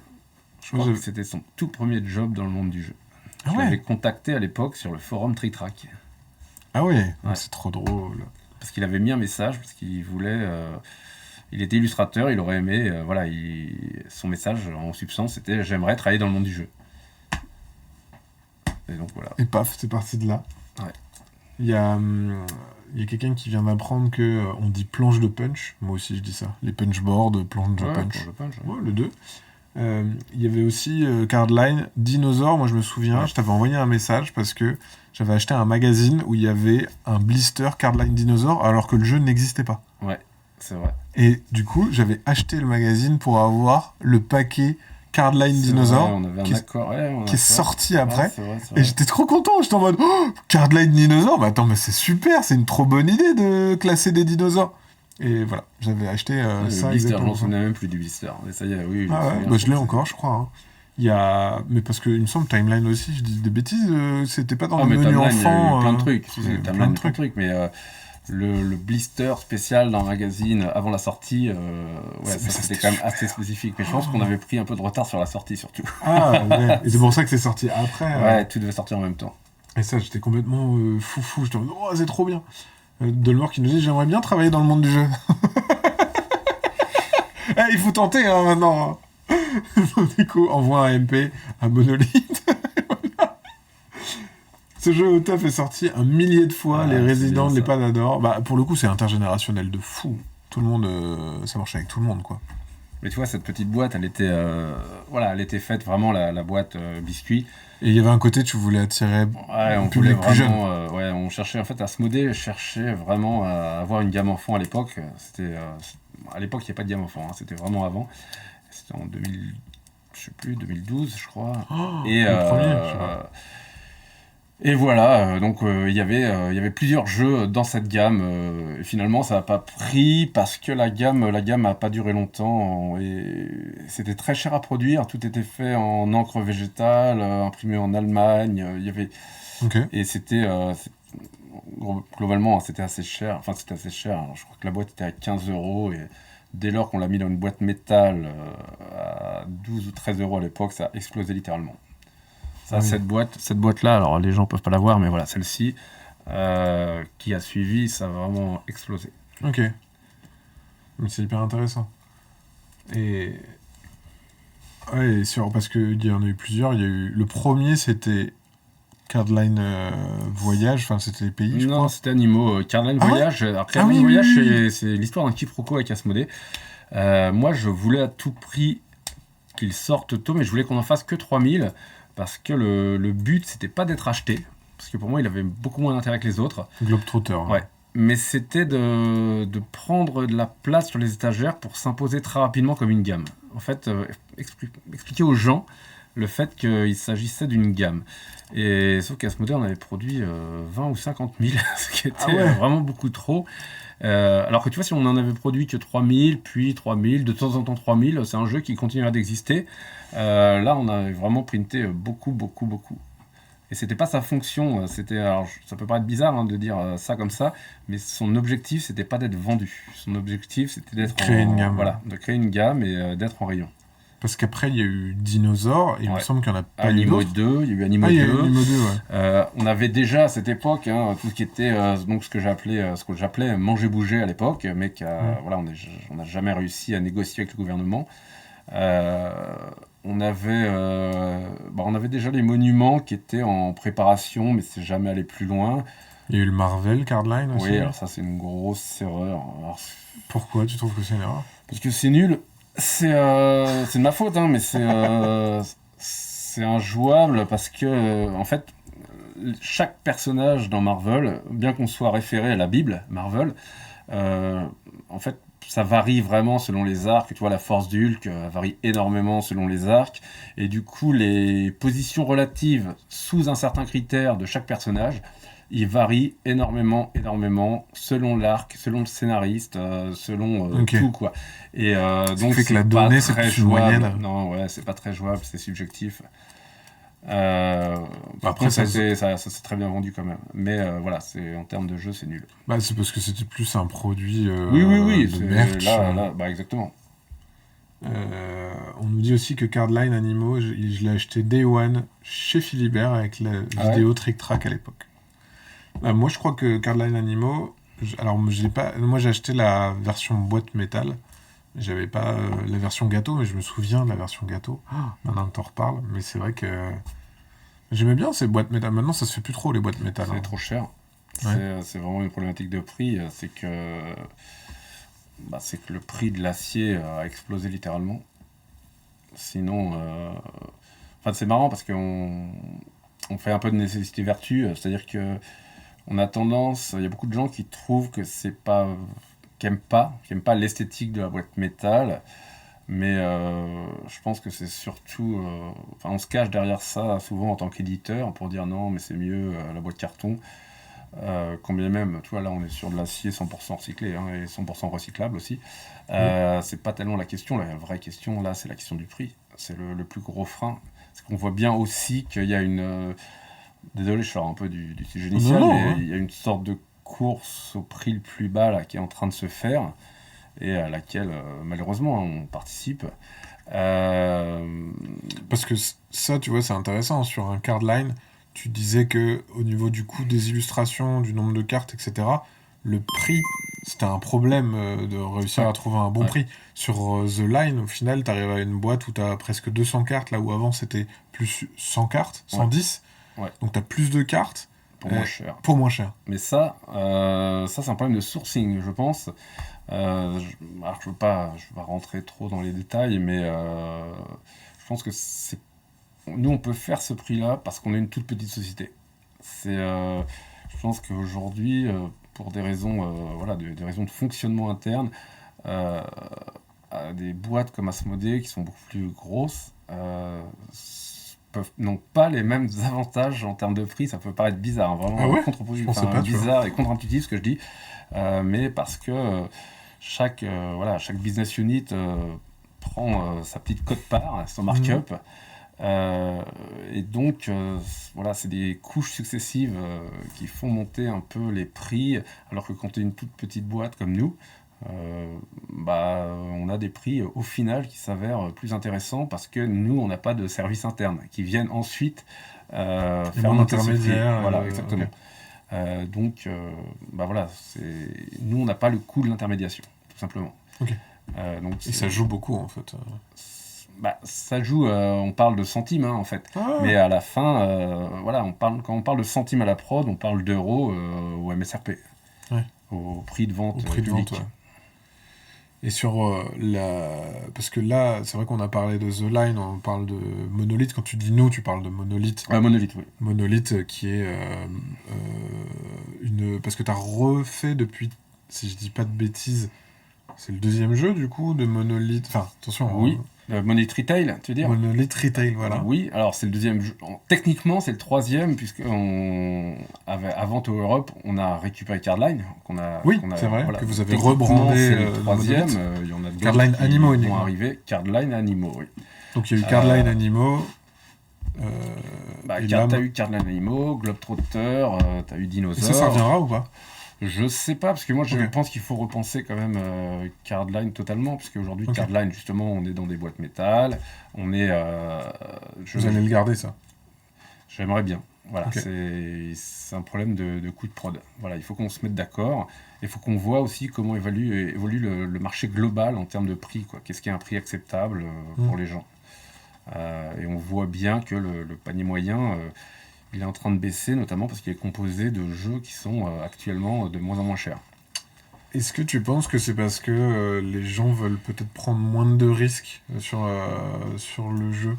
Je sais pas, c'est un peu compliqué. Là, je pense que tout le monde se pose la question. En tout cas, tout le monde cherche à analyser la situation. Il y a plusieurs choses, hein. Il y a beaucoup de nouveaux entrants. Des gens qui n'étaient pas joueurs avant, qui sont révélés joueurs avec le Covid. Il y a une tendance très forte aussi à des jeux qui sont pas top-down. C'est-à-dire que c'est pas les éditeurs ou les distributeurs qui disent on a fait ça, jouez à ça, mais on voit des jeux qui émergent de la part de gens qui sont pas du tout dans le monde du jeu, dans le sérail en fait, du monde du jeu, et qui passent par d'autres canaux, qui passent par TikTok, qui passent par Instagram, qui passent par le bouche-oreille tout simplement, et qui cartonnent vraiment très très fort. Et avec des codes qui sont pas du tout les codes du monde du jeu. Et ça doit interroger. Je pense que ne pas s'interroger là-dessus, c'est faire une grosse erreur. Mais ça vient aussi avec des jeux qui sont extrêmement peu chers, qui sont extrêmement dépouillés en termes de graphisme, en termes de matériel aussi, mais qui ont des propositions qui sont très très différentes de ce qu'on avait l'habitude. C'est-à-dire que quand je dis qu'on est en train de passer de la proposition de réflexion vers la proposition de déconnade, ça c'est un courant très fort qui est poussé par tous ces nouveaux acteurs. Mais à la fin, tu te retrouves du coup avec un panier moyen qui baisse. Et il y a plein de cas. Il y a le fait que les gens ont encore beaucoup de jeux du Covid qui sont toujours pas ouverts. Donc les gens, pour la première fois, je pense, dans l'histoire du jeu, ont du stock chez eux alors qu'ils ne sont pas des sociétés. On a l'explosion des prix de l'énergie qu'ont suivi la guerre en Ukraine, qui fait qu'il y a eu des vrais arbitrages, sincèrement, entre manger, se chauffer ou jouer. Il y a plein de choses comme ça qui font qu'on a eu une forte inflation, et pourtant on connaît une sorte de déflation sur les jeux qui composent le panier moyen. Tu vois, les gros jeux sont plus chers, et les petits jeux sont moins chers. Et les petits jeux sont vraiment ce qui se vend mais très très très fortement le plus. Ça se voit sans doute un peu moins chez Philibert, parce que Philibert a une communauté quand même assez core de joueurs très installés, qui connaissent les codes du monde du jeu, etc. Mais dans beaucoup de boutiques que je visite, une grosse partie du chiffre d'affaires, il va se réaliser sur des titres comme Trio, comme Flip 7, Skyjo, et même maintenant le Tracklist. TCG aussi. Et le TCG. Mais alors le TCG, c'est encore particulier. Chose, parce que je suis là, d'accord. pour le coup, le TCG, lui, est vraiment core gamer. Mais on va parler du jeu de société tout court. Clairement, le jeu de société tout court, il y a une mutation mais très très forte sur ce qu'on attend d'un jeu, et sur donc les produits qui ne sont plus issus, ou de moins en moins issus, encore une fois, du sérail. Il y a beaucoup de jeux dont moi je ne soupçonnais même pas l'existence, et en fait qui sont portés par les réseaux sociaux. Les réseaux sociaux, mais aussi les conseils, tu disais le bouche à oreille, mais aussi de la ville. Ce qui est ultra intéressant, c'est quand tu vois le top des ventes des boutiques. En fait, c'est trop intéressant, parce que tu vas te dire que, tiens, c'est marrant, toi, ton top des ventes, ça va être Trio, parce qu'en fait, peut-être que les gens dans la boutique le conseillent beaucoup, parce que dès que quelqu'un leur dit « Coucou, j'ai besoin d'un petit jeu pas compliqué, nanana », c'est le jeu qui leur vient à la tête. Une autre boutique, ça va être Odin. Une autre boutique, ça va être Blanc Manger Coco. Parce qu'à chaque fois que les gens viennent, ils disent « Bon, je veux un jeu pour déconner, nanana ». Et en fait, on pourrait faire une étude presque sociologique dans les villes, et de se dire « C'est marrant, ici, vous jouez beaucoup à Trio. Ah, ici, vous êtes très belote, machin, etc. Vous préférez un The Crew. Ah, c'est marrant, par ici, c'est plutôt... » Et là où, sur Internet, pour moi, on va chercher on va pas chercher du conseil, on va chercher quelque chose qu'on veut. On va chercher un produit. Alors que, voilà, on va chercher un produit, alors que dans une boutique, on va chercher du conseil. Ce qui est complètement différent. Et donc, du coup, comme ce paramètre-là en boutique, bah, il est hyper axé par rapport au vendeur de la boutique, bah, c'est ça, en fait, qui fait que tu vas acheter plutôt un trio que un jeu un peu plus gamer, parce qu'en fait, tu t'en fous de ce qu'on te donne.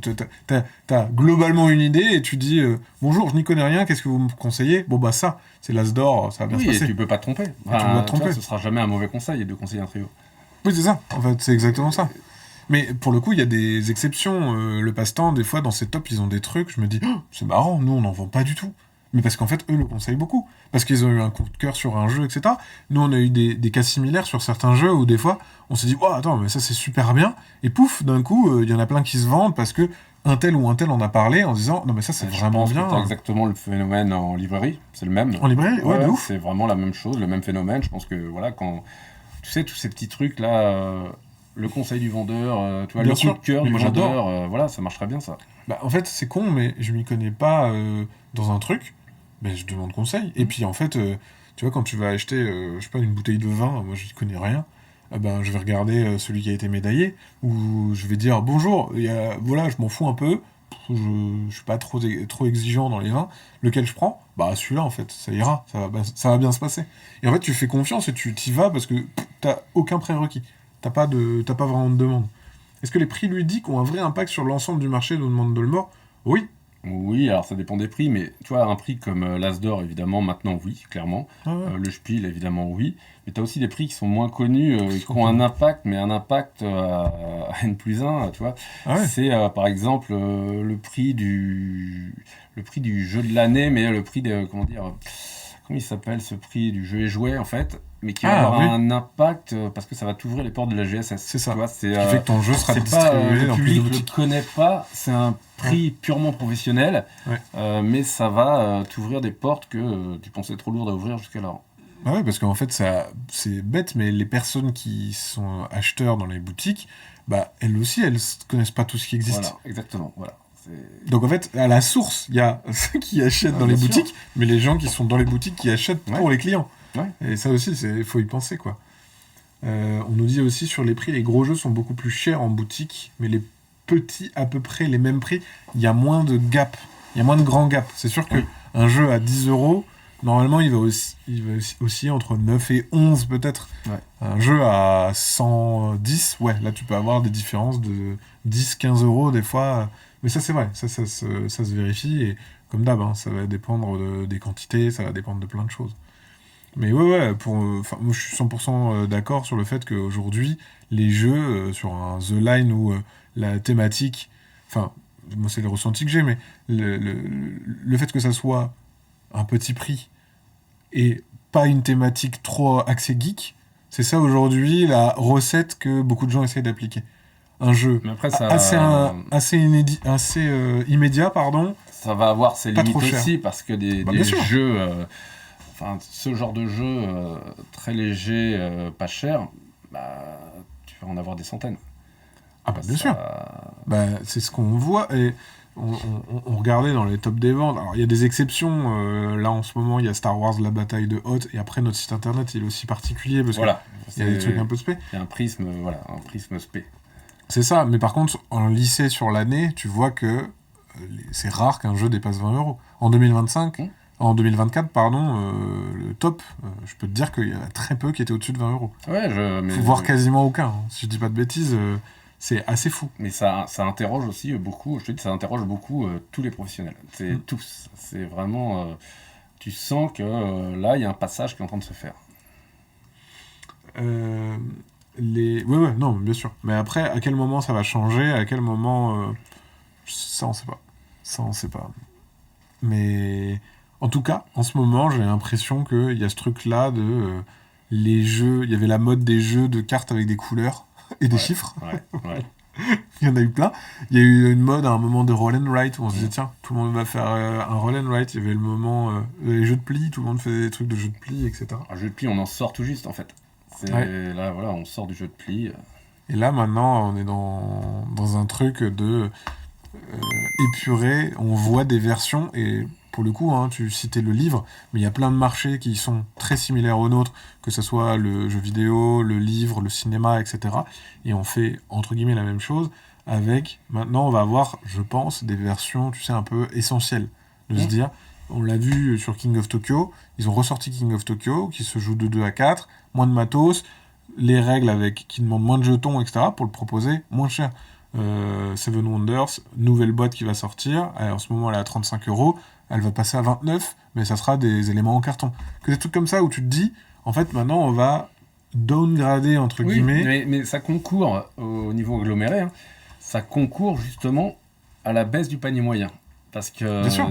alors je dis pas que c'est bien ou mal, hein. Ce que je dis c'est que les éditeurs dont je fais partie, hein, leur façon de s'adapter à la baisse du panier moyen, c'est de contribuer eux-mêmes par leur pratique à faire encore baisser ce panier moyen, puisqu'ils font baisser le prix de leur jeu. Et que le panier, il n'est pas composé de beaucoup plus de jeux, tu vois. Donc voilà, quand on fait des jeux moins chers, on participe à baisser le panier moyen. Est-ce que tu penses, parce que je faisais le parallèle avec le jeu vidéo, ce qu'ils ont fait, c'est qu'ils ont maintenu leur prix en se disant maintenant on va faire des versions deluxe.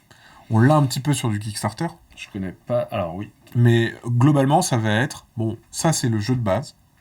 Et si tu veux la version Deluxe, par exemple, dans le jeu de société, je fais le parallèle de se dire, demain, bah, t'as cette version-là qui coûte 20€, et celle à 30€, c'est pareil, sauf que t'as du matos de meilleure qualité, t'as un deck de 10 cartes en plus, etc. Est-ce que ça serait pas une solution pour les éditeurs de se dire, bah voilà, j'ai ma version GSS, accessible, moins cher pour les budgets, etc.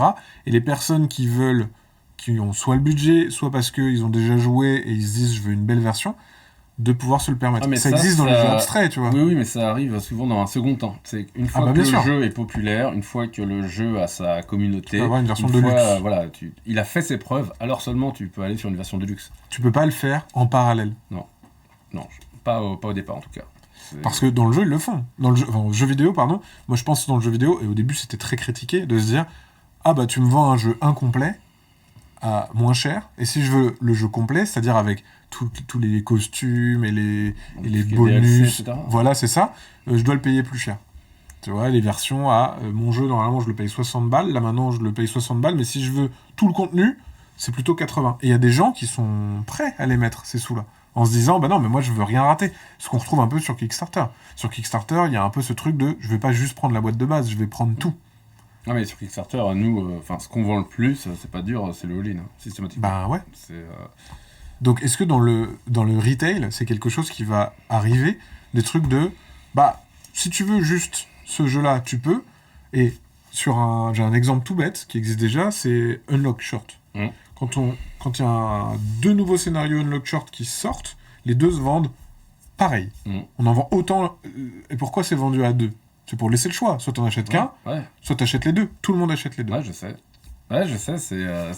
oui, c'est vrai. Et ça peut paraître paradoxal, du coup, de continuer à les vendre un par un, mais... Donc, tu vois, je pense que... J'en sais rien, hein, je dis peut-être des grosses bêtises, mais peut-être qu'un jour, il y a quelqu'un qui va dire, bon, écoutez, voilà, j'ai une version light de mon jeu, et une version... voilà. Imagine Splendor sort demain. En fait, ça tue le jeu. Si Splendor sort à 15€ avec des jetons en carton et la version à 30€ avec des jetons de poker, est-ce que les gens vont acheter la version avec les jetons de poker ? Je pense que oui. Donc tu vois, ça va se poser la question. On nous dit dans les commentaires, Bombbuster, ah oui, il a un support rapport qualité-prix. Oui, après ça dépend aussi. On nous dit aussi dans le chat, le public qui achète des petits jeux peu ludiques est le même que celui qui achète le Puissance 4 ou le Monopoly en grande surface. Je vois pas ça comme un public de l'avenir. On n'a pas besoin d'être créatif, bon en mécanique, en illustration, il faut juste des licences grand public, un prix au pâquerette. Si le jeu il est bon ou mauvais, ça sera pas révélateur. Bah, je suis pas sûr, là, justement. Regarde, quand tu vois des explosions comme Flip 7 ou Skyjo, aujourd'hui, ce sont des jeux qui se vendent à tout le monde, mais y compris dans les serres de joueurs. Enfin, dans les assauts de jeux, tu vois du Flip 7 et du Skyjo, partout. Donc, non, je pense que c'est des jeux qui ont un très très large public, mais qui apportent quelque chose. En tout cas, une certaine satisfaction au moment de les jouer. Ah ouais. Moi, j'étais très très circonspect sur Skyjo. Je ne comprenais pas le succès de Skyjo, puisque j'ai l'impression que tu ne peux pas avoir un bon joueur de Skyjo. Mais à un moment, force est de constater que Skyjo, pour se vendre comme il se vend, alors dans un état du marché avec autant de concurrence, c'est bien qu'il apporte quelque chose que n'apportent pas les autres. Et Skyjo, c'est marrant, il y a des jeux que j'adore. Je pense que j'ai plus joué à Skyjo qu'à des jeux que j'adore. Voilà. Pourquoi ? Parce que c'est ultra facile de le sortir. Tout le monde en a un, donc statistiquement, j'ai plus de chances de me retrouver chez quelqu'un qui en a un. Les gens, tout le monde connaît la règle, tout le monde se met d'accord. Donc t'as pas cette barrière de la règle. En fait, tout va plus vite. Pourquoi les gens ils jouaient pendant très longtemps au Monopoly ou au Uno ? Parce qu'ils connaissent déjà la règle. Et parce que tout le monde est OK pour dire bon bah vas-y, on y va. Et ça change tout. Ça change vraiment tout parce que les gens savent où y mettre les pieds. Merci beaucoup Erwin pour le raid. Bienvenue à vous. Merci. Merci beaucoup. On est en train de parler globalement du marché du jeu avec Fred Henry. Bienvenue à vous. Merci beaucoup. On nous parle aussi, oui, il y a eu des versions essentielles qui étaient super bien, comme Everdell, Viticulture, etc. Et ce qui peut être peut-être possible, c'est l'upgrade kit. Ça, peut-être que c'est quelque chose qui arrivera plus tard dans le monde du jeu de société, de se dire, bon bah voilà, je vous vends, et tu vois, sur un The Line, ça marche. C'est le principe de l'extension. C'est le principe de l'extension. Ouais, mais tu peux... Alors oui et non, parce que ça serait plus dans un terme de matos. De se dire, par exemple, t'achètes Splendor, il coûte 20 €, et d'accord. Pour 10 €, t'as l'upgrade kit qui est, tu remplaces tes jetons en carton par des jetons de poker. Bah peut-être. Mais du coup, tu te retrouves avec un double matos. Mais après, ça crée des problématiques. C'est que, tu vois, un truc comme les jetons de poker, c'est-à-dire que tu vas en sortir, tu vas en imprimer beaucoup, beaucoup moins, tu vas avoir une explosion des coûts, parce qu'il y a quand même beaucoup d'économies d'échelle sur ce genre de matos. Bien sûr. Donc, oui, c'est ce que disait dans le chat. Après, ça va dépendre au niveau de l'impression, voilà. Etc. Il faut les imprimer en parallèle. C'est compliqué de réserver des créneaux d'usine sur plusieurs versions parallèles. C'est ça. C'est clair. Après, c'est pour ça qu'il y a aussi des versions, tu sais, Two Rooms, mince, j'ai oublié le nom. Une boom, ouais, ok, je vois. Version bleue, version rouge, qui sont 2 jeux indépendants, mais aussi des extensions. D'accord. Ce qui fait que du coup, si tu veux les deux, t'achètes les deux, comme ça t'as plein de persos, mais si t'achètes qu'une boîte, tu peux quand même jouer qu'avec une seule boîte. Et il y a plusieurs jeux comme ça. Il y avait un jeu avec des dinosaures chez... oh là là, j'ai oublié le nom. Mince. Je ne sais plus. Bon bref, chez Rodolphe, voilà. Qui est Very Badlands, qui est pareil. Tu avais 2 boîtes. Chaque boîte est indépendante, mais combinable, comme un timeline. Randolph. Chez Randolph, j'ai dit quoi ? Rodolphe. Rodolphe chez Randolph. C'est son pote. Pardon. Mais tu vois, en fait, ça existe un petit peu sous cette forme-là. D'accord. En tant que petit éditeur de jeux expert, bien sûr, on est obligé de baisser le prix vers 45 € pour espérer exister en boutique, sinon les boutiques ne s'intéressent même pas à nos jeux. Donc même les éditeurs sont... C'est malheureusement assez vrai. Non, mais c'est vraiment un truc qui est en train de... C'est un changement là qui est arrivé et qui est en train d'être très très fort. Moi, je suis assez dubitatif sur la forme qu'aura le marché du jeu dans les 5 prochaines années. Je pense que ça va changer drastiquement par rapport à ce qu'on connaît aujourd'hui. Il y a beaucoup de gens aussi qui disent que le jeu dit expert se raréfie de plus en plus et il y en a beaucoup moins parce que... mais alors c'est à ce moment-là qu'il y en a moins parce que les gens ne les achètent pas, mais comme les gens ne les achètent pas, aujourd'hui quand tu es éditeur, t'as pas envie de faire un jeu expert. Et du coup, l'offre de jeux experts, elle est en train de s'effondrer littéralement. Ouais. Mais c'est parce que aussi la prise de risque elle est complètement différente. Oui, tu rates un jeu à 15 €, c'est pas pareil que de rater un jeu à 100. Ah oui, on nous disait aussi dans le chat, est-ce que le comportement et les populations en retail et en Kickstarter sont les mêmes ? Pas du tout. Pas du tout, non, c'est vraiment très très différent. Pas du tout, là où sur du Kickstarter, le budget est complètement différent aussi, et la population sur Kickstarter... Ma mère n'a jamais utilisé Kickstarter. Alors. 6-3 PO, ça c'est quelqu'un qui a dû jouer à Rennes. Ah, et qui dit que tu lui dois une tournée, c'est ça, si tu réponds correctement à 13 cartes. Et bonjour à celles et ceux qui nous rejoignent, merci beaucoup pour le raid encore Erwin. C'est la déluxification avec de l'extension. C'est ça. Je pense que en game design, on a déjà reçu des auteurs qui disaient que on a enlevé des choses aussi, des fois. Peut-être que ça viendra dans une extension. Ce discours-là, je l'ai déjà entendu plein de fois. On a enlevé ça, parce que sinon ça faisait trop, mais peut-être qu'un jour ça sera en extension. C'est fou quand même de se dire que créativement, des fois tu vas, entre guillemets, enlever une partie du jeu. Alors pour le meilleur, des fois, hein, bien sûr, mais des fois pour le pire. Je me souviens de Machikoro, Miniville, Marina. Sans Marina, c'est moins bien. Tu vois, il y a des trucs où des fois tu fais oh, sans l'extension, ça casse, je trouve, l'intérêt du jeu. Peut-être. Moi, je pense que si tu peux le retirer, il faut le retirer.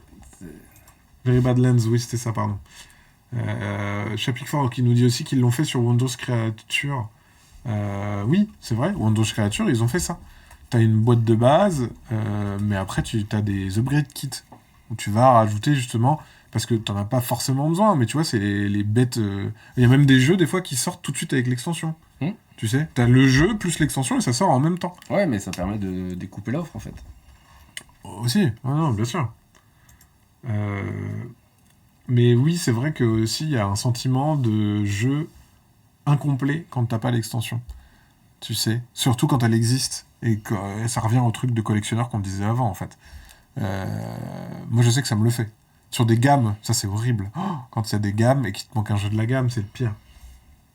On nous dit aussi, les jeux experts, de 1, on vieillit, de 2, les boîtes avec les figurines sont passées de 80 à 150 euros, de 3, de plus en plus dur de trouver des joueurs pour faire 4-5 heures de jeu, et quand je vois ma boîte d'Aurora Arkham, même moi je me dis que je pourrais plus jouer. Oui, mais c'est ça, justement, c'est hyper important ce que dit la Ségori 82, parce que pourquoi, moi je veux bien, on vieillit, etc., mais pourquoi est-ce que dans les nouveaux entrants, ne sont pas plus intéressés que ça pour jouer à des jeux plus lourds. En fait, nous, plus le jeu s'est ouvert, et ça c'est clairement une tendance extrêmement lourde, plus il se simplifie, plus il est court, plus il est... court et simple, tout simplement. Enfin, on est sur des jeux de plus en plus légers. Tu vois, les gens qui sont gros joueurs aujourd'hui auraient sans doute été considérés il y a 20 ans comme comme on considère aujourd'hui les nouveaux entrants, hein, comme des petits joueurs, entre guillemets, parce que clairement. Il y a 20 ans ou 30 ans plutôt, je pense que les jeux qui étaient joués, c'était vraiment très très lourd. Enfin, des jeux qui duraient 8 heures, parfois 10. Enfin, aujourd'hui, c'est même pas imaginable de se lancer dans un jeu qui va durer 8 heures. Enfin, c'est... Mais oui, je suis 100% d'accord. En fait, c'est marrant, il y a eu un décalage de niveau, entre guillemets. Le gros, ça avait été un des gros apports à son arrivée du jeu à l'allemande, c'était l'instauration de la partie en 90 minutes. C'était hyper court. 90 minutes. Ouais. Aujourd'hui, 90 minutes, ça semble hyper long. Ça paraît super long, ouais. Mais ça, quand t'avais des jeux avant qui duraient 6 heures, enfin, le jeu allemand arrivait avec ses 90 minutes, quelle claque, entre guillemets. Ouais, là, tu vois, on nous dit dans le chat, les extensions, c'est le principe des mods, ça existe dans le jeu allemand depuis plus de 20 ans, avec des jeux qui sortaient pour 3-4 joueurs et l'extension pour pousser à 5-6. On avait ça sur du Catan, etc. Lucky Duck Games, qui fait beaucoup de déluxisation, nous dit 63PO aussi. Il y a de moins de gros jeux, c'est surtout que la jeune génération ne joue pas aux jeux de société. Les moins de 20 ans jouent qu'à des petits jeux, ils ont moins le temps de s'engager sur des gros jeux. J'ai pu faire découvrir aux moins de 12 ans des gros jeux, mais il a fallu passer par plein de petits jeux avant d'y arriver. Oui. Alors, c'est intéressant, mais par exemple, si tu lis les études récentes, là, ils jouent aussi moins aux jeux vidéo. Donc moi, la question que je me pose, c'est mais à quoi ils jouent ? Aujourd'hui, les moins de 20 ans, à quoi ils jouent ? Ah, le temps. Comment ils utilisent leur temps. Ouais, je pense que les réseaux sociaux sont des gouffres et le doom scrolling sont des gouffres. Mais parce que tu regardes là ce qu'on connaît dans le jeu de société papier-carton, on le connaît aussi dans le jeu vidéo console en tout cas. Ouais. Une baisse du temps consacré à la pratique et une baisse du nombre de joueurs tout simplement qui rentrent, une baisse des nouveaux entrants. Et tu vois, c'est pas tiens, il joue plus aux jeux de société, il joue aux jeux vidéo. Non, il ne joue pas aux jeux de société, enfin il joue moins aux jeux de société et il joue moins aux jeux vidéo. Donc ce temps, il n'a pas disparu. Non, mais moi, il est bien occupé. Enfin, pour moi, c'est beaucoup les réseaux sociaux qui jouent. Le temps perdu entre mais c'est peut-être vrai là, tu vois, il joue à TikTok, bah oui, c'est peut-être vrai. Ah non, mais c'est 100% ça. Pour moi, c'est vraiment raison.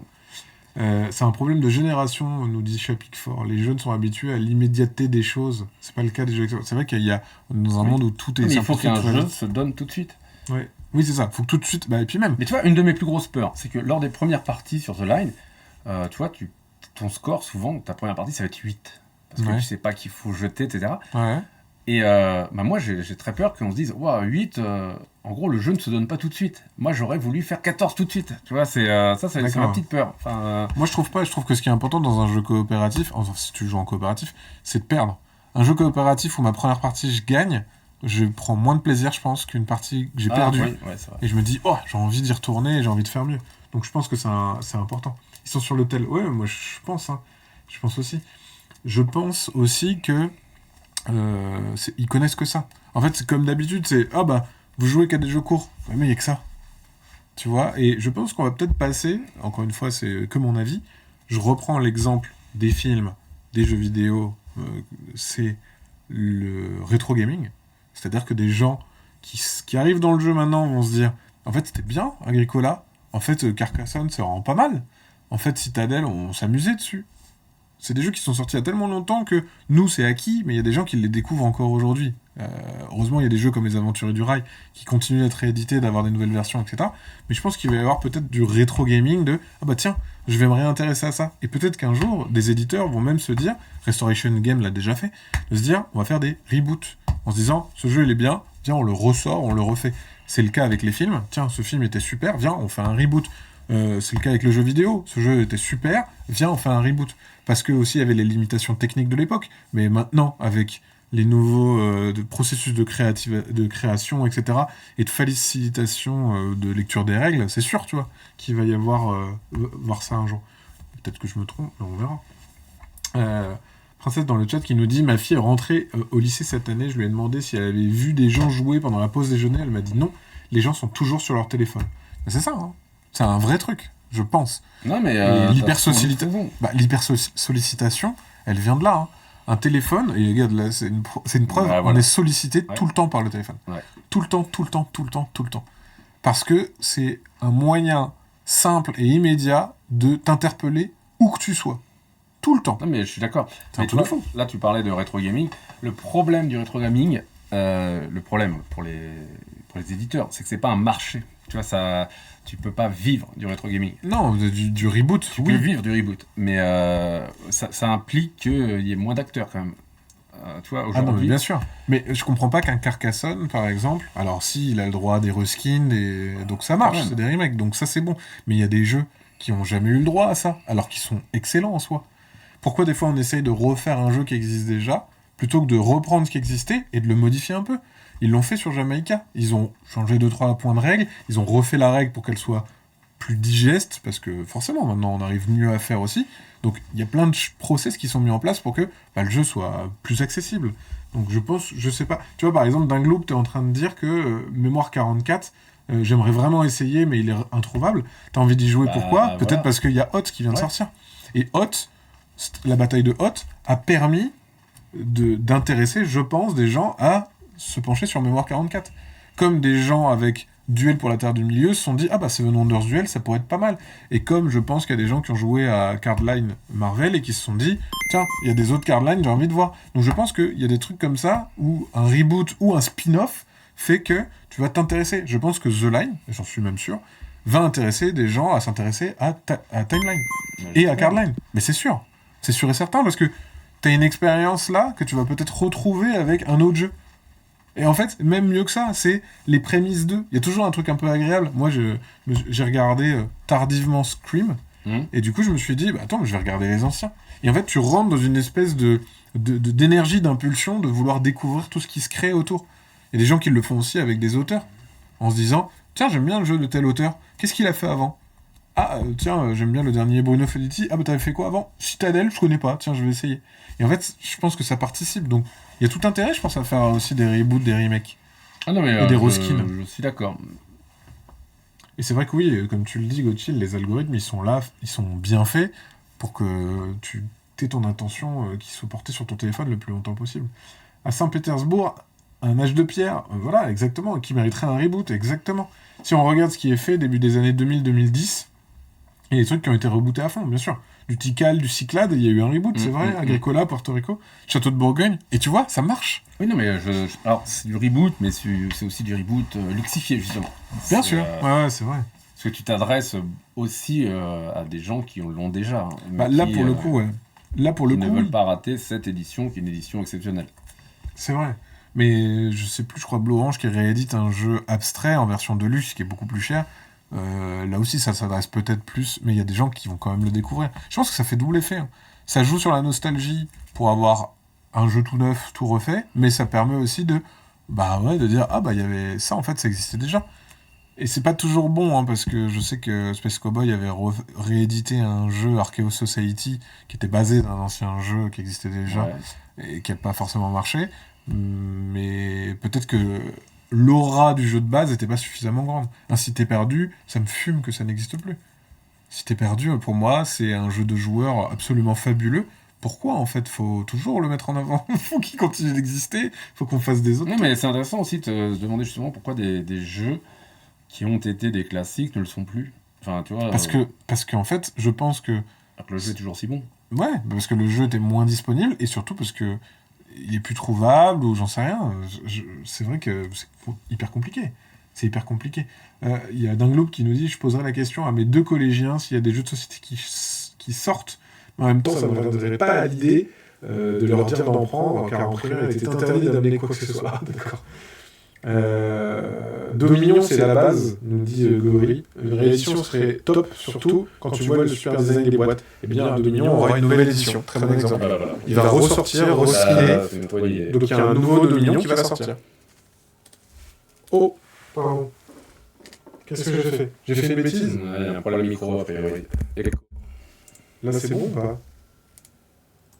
Est-ce que vous êtes bon sur le micro? J'ai fait alerte vocale. Jean Bocal est de retour. Pourtant, j'ai pas touché. J'ai rien fait. Toujours écho.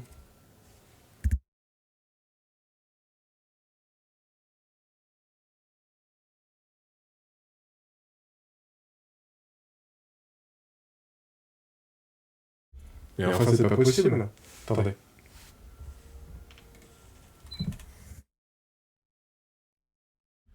Là, vous entendez avec un écho ou pas? Ohé, capitaine, abandonné. Ouais, il y a de l'écho. Quelle est donc cette sorcellerie? Ah là, c'est bon? Ah, ok. Mais enfin, qu'est-ce qui s'est passé? Écoutez, je ne sais pas ce qui vient de se passer, je suis navré. Non, là, j'ai remis le micro plus fort. Le micro s'est éteint. Mais non, enfin, là, de l'autre, je l'ai fermé, mais j'ai celui de l'autre, là. Là, c'est bon de nouveau. Excusez-moi. Excusez-moi pour ce problème de son. Merci beaucoup d'être réactif. Vous êtes mute depuis le début du stream, mais on n'osait pas vous le dire. Ah merde. Pardon, excusez-moi. Il y a Shoten Toten qui vient d'arriver en bêta sur BGA. Ça aussi, intéressant. Ouais, très bien, ouais. BGA permet justement de remettre en avant des jeux qui, des fois... Ah, mais en fait, c'est bien. Ouais, non, mais ça, par exemple, bonne solution. BGA. The Line sera disponible sur BGA, tiens. Je pense pas, je suis pas sûr qu'il y ait un intérêt sur les jeux dont la rejouabilité elle est limitée de les mettre sur BGA parce que là ça va tellement vite que tu crames, tu crames une gamme complète en c'est pas faux, quelques minutes presque. Sinon on sait qu'on va avoir d'autres The Line, mais c'est quoi la suite? Ce sera que du multi-thème, c'est ça? Non, les 3 premiers sont multi-thèmes et ensuite alors on peut partir sur du thématique. Mais l'idée c'est que la gamme se lance vraiment là maintenant et autour du multi-thème. Le rythme ça sera quoi à peu près? J'en sais rien. Là je peux pas te dire. Tu verras, quoi. Moi j'aimerais bien en avoir 2 par an et après une fois que t'en as 5, tu tournes sur 5. Quand il y en a qui se vend plus, tu le fais sauter. Peut-être qu'il reviendra 3 ans plus tard, s'il y a à nouveau de la demande, etc. C'est vraiment cool ce genre d'interview où on entre dans les détails sociaux et pro, c'est super intéressant. Merci pour ça. Mais c'est vrai qu'on. Merci de nous regarder. Merci beaucoup. Merci pour vos débats. Maintenant, j'ai vraiment envie de travailler dans les jeux. Fred, t'as encore de la place. Et du coup, si on en met 3 ensemble, on en obtient The Triangle. Bah oui, parce que 3 The Line, The Triangle. Peut-être que vous pourrez faire une boîte en forme de triangle.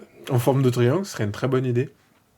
Mais oui, du coup, Gori, je te disais, avant que ça fasse des échos, Dominion va être réédité. Il va ressortir. C'est une très bonne Donc idée. c'est prévu. Je crois même que ça sort chez Space Cowboy, si je dis pas de bêtises. C'est une très bonne idée alors. Donc voilà. Quand on sort de la promo basique, c'est cool, on apprend plein de choses. Après, l'idée de parler, quand tu parles d'un jeu, ça c'est bien sûr qu'on en fait la promotion, mais c'est aussi intéressant de parler de tout ce qu'il y a autour. Après, pourquoi il existe. c'est l'intérêt aussi du question-réponse. Ouais. C'est que ça, on n'a pas les questions préparées. Non, mais en tout cas, c'est beaucoup plus naturel quoi, d'en parler directement. Merci pour vos débats, mais merci à vous, avec grand plaisir. Je sais pas si tu voulais parler d'autre chose, ou si vous aviez d'autres questions, n'hésitez pas, le chat, on prend vos réponses avec plaisir tant que les micros marchent. Mais c'est fou, c'est ce truc, je n'ai vraiment rien fait, je vous jure. Je n'ai touché à rien. Au début, j'ai eu un doute j'ai ouvert une autre fenêtre, et du coup, il y a eu un deuxième... tu sais, le live qui se lance en même temps. Mais non, j'ai que un truc qui module, donc bon. Capture audio, c'est celui-là. Audio sortie. Ah ouais, j'en ai 2 là, je crois.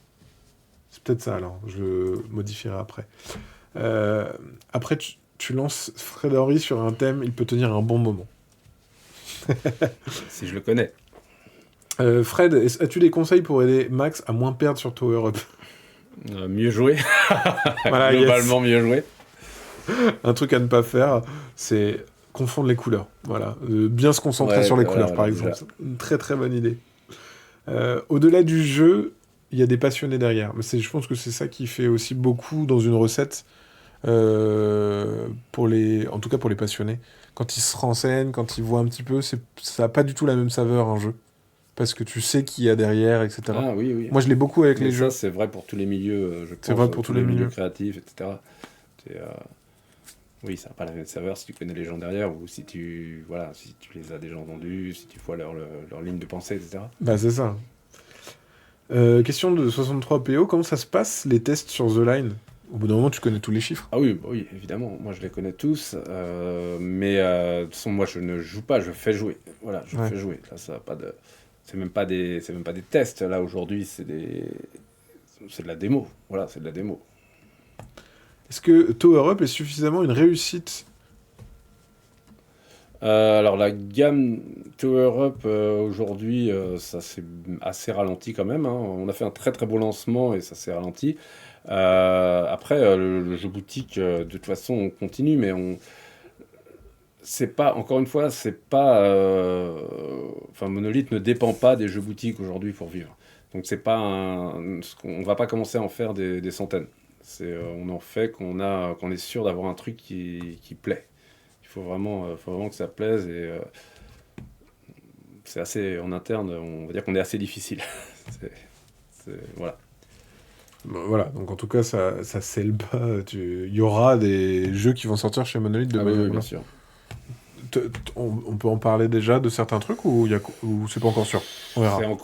C'est pas encore assez avancé, je pense. Ok, donc, mais il y aura des autres jeux Monolith Retail. Il y a des stats sur BGA, sur les types de jeux avec pourcentage, etc. Oui, tu peux avoir des stats quand tu mets des jeux sur BGA. Et tu l'as sur Tower Up, etc. Tu peux tout monitorer, derrière tu vois tout. Ça, pour le coup, c'est génial. Hein. Parce qu'on parlait de la promotion d'anciens jeux, et BGA le fait très bien déjà. Et je pense qu'aussi en termes de stats, et même d'équilibrage sur certains jeux, c'est vraiment top. Non, ça j'ai déjà lu. Ah, des stats publics pour tous les joueurs. Ah oui. Je sais pas. Peut-être un jour. Si t'as les stats de nombre de parties, tout comme ça. Mais après, est-ce que c'est vraiment intéressant d'avoir des stats Je pense que t'as le temps de jeu moyen, t'as des stats comme ça qui sont accessibles au public. Je pense. Mais je crois que ça va pas plus loin que ça. Mais qu'est-ce qui va... tu parlais de... Ça va remplacer les Aventuriers du Rail, mais je sais pas de quoi tu parlais. De The Line. Ce serait super. Des millions d'exemplaires. Actuellement, quel est le jeu qui a pour le mieux marché, mais elle est un peu nulle comme question. Mais dans le sens où... Le plus vendu parmi tous les Timeline, The Line, Card Line. Ah bah c'est Timeline, très très loin. Multithème.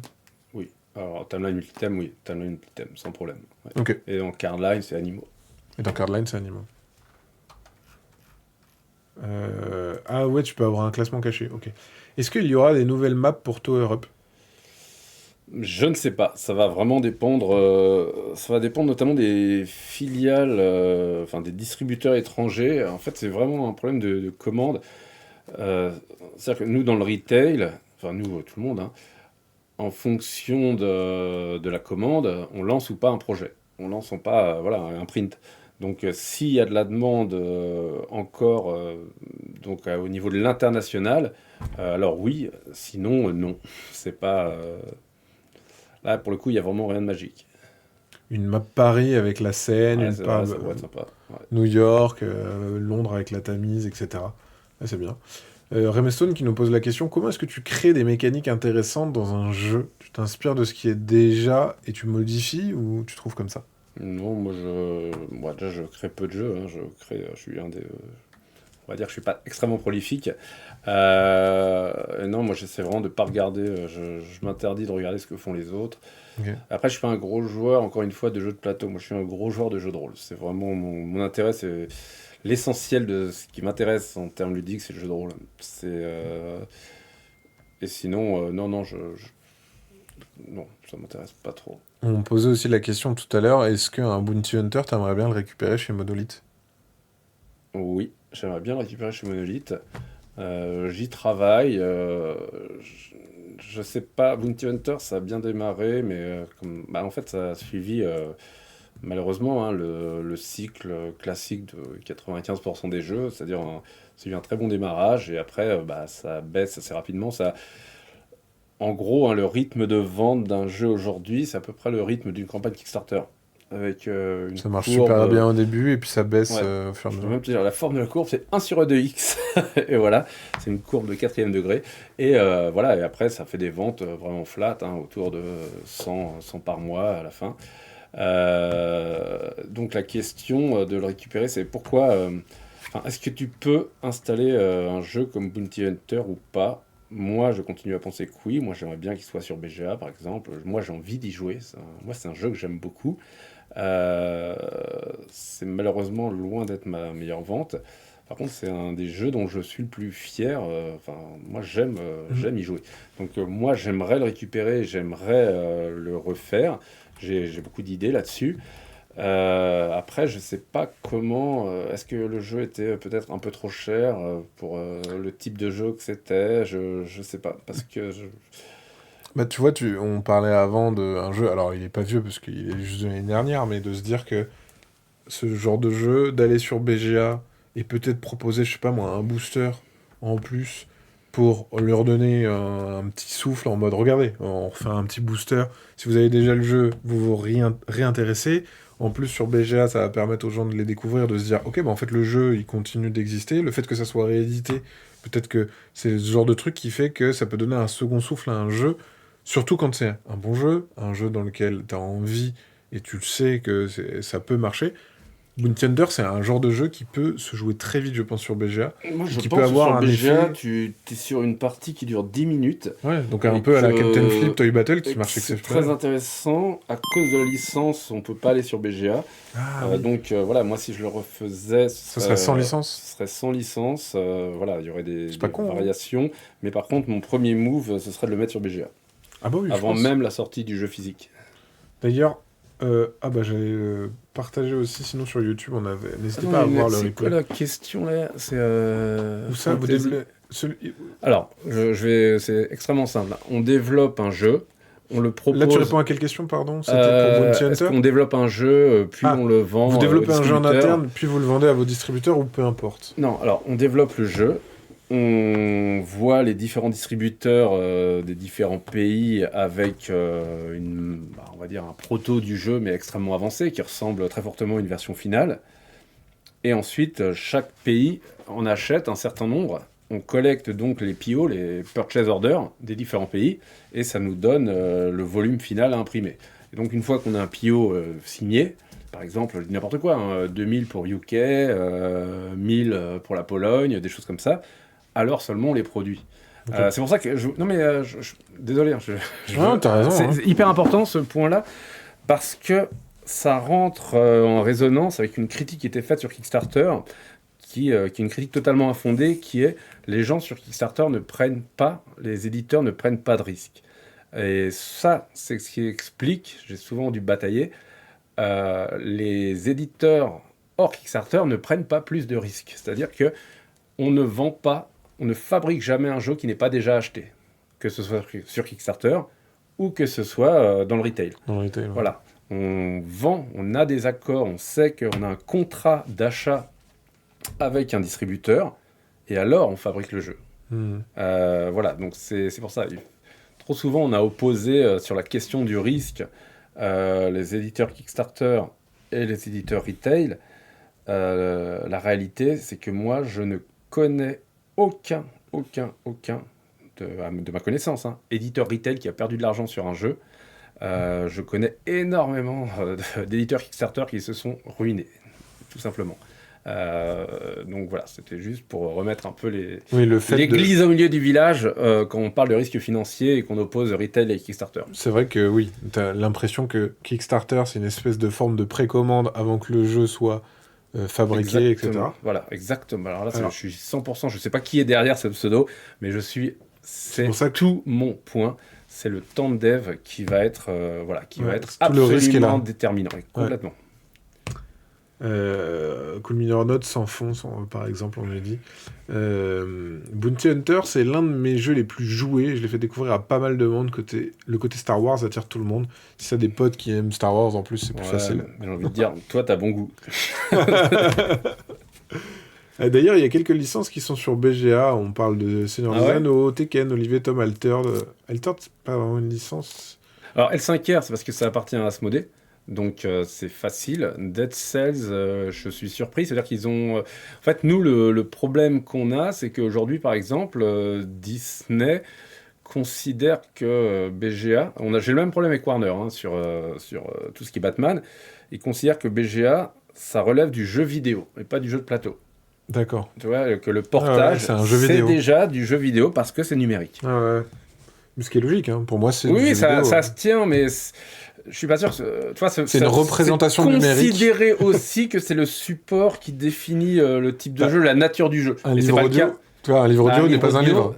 Bah si, justement, pour moi, c'est un livre. Ouais, tu vois, c'est la question. Un livre audio, c'est du son, c'est de l'audio. Mais c'est un livre. Mais c'est un livre. Donc, je comprends. C'est pas si simple. Donc peut-être qu'un jour on verra Bounty Hunter arriver sans thématique ou pas, ou avec, sur BGA. C'est possible. Oui, c'est vrai qu'il y a des jeux de plateau en plus qui fonctionnent avec... Par exemple, donc ça aussi, ça vient vraiment complexifier le truc. Grave. Ah, une punaise, ouais. Oui. Tu le mets où? Bah oui, c'est vrai. Le Pandémie Seigneur des Anneaux est annoncé temporaire sur BGA. Ah oui, oui, mais en fait, c'est parce que encore une fois, il faut voir le dos des cartes. Seigneur des Anneaux, ça appartient au groupe qui appartient à Asmodée. Tu vois, c'est même à l'époque Marc Nunes lui-même qui allait faire la négo du rachat de Seigneur des Anneaux, de la licence Seigneur des Anneaux. Donc c'est exactement comme la question de L5R. En fait, c'est des licences qui sont à domicile. Ouais, ok. C'est parce que, faut le rappeler, BGA appartient maintenant à Asmodée et la licence, du coup, appartient aussi à Asmodée. Donc tout de suite, ça fait aussi des intermédiaires en moins. Oui, bien sûr. Voilà, je crois qu'on a fait le tour. Je sais pas si tu avais d'autres choses à rajouter ou si les gens avaient des autres choses à rajouter, parce que on va bientôt y aller, parce que ce soir, il y a une animation au Philippe Bar. Si vous êtes sur Strasbourg, tu seras là et tu feras jouer The Line, si vous voulez essayer. On a dit quand est-ce que sortait The Line. Il sort fin septembre. No comment.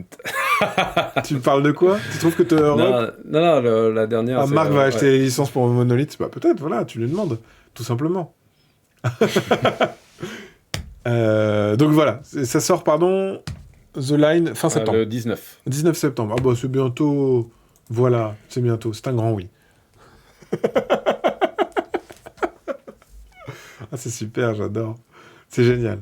La phrase à dire au bar est « J'ai gagné à The Line ». Exact. Voilà, tout simplement. Merci beaucoup pour ce moment. Attends, moi je vais poser une question là. Ah oui, vas-y. 6-3 PO là.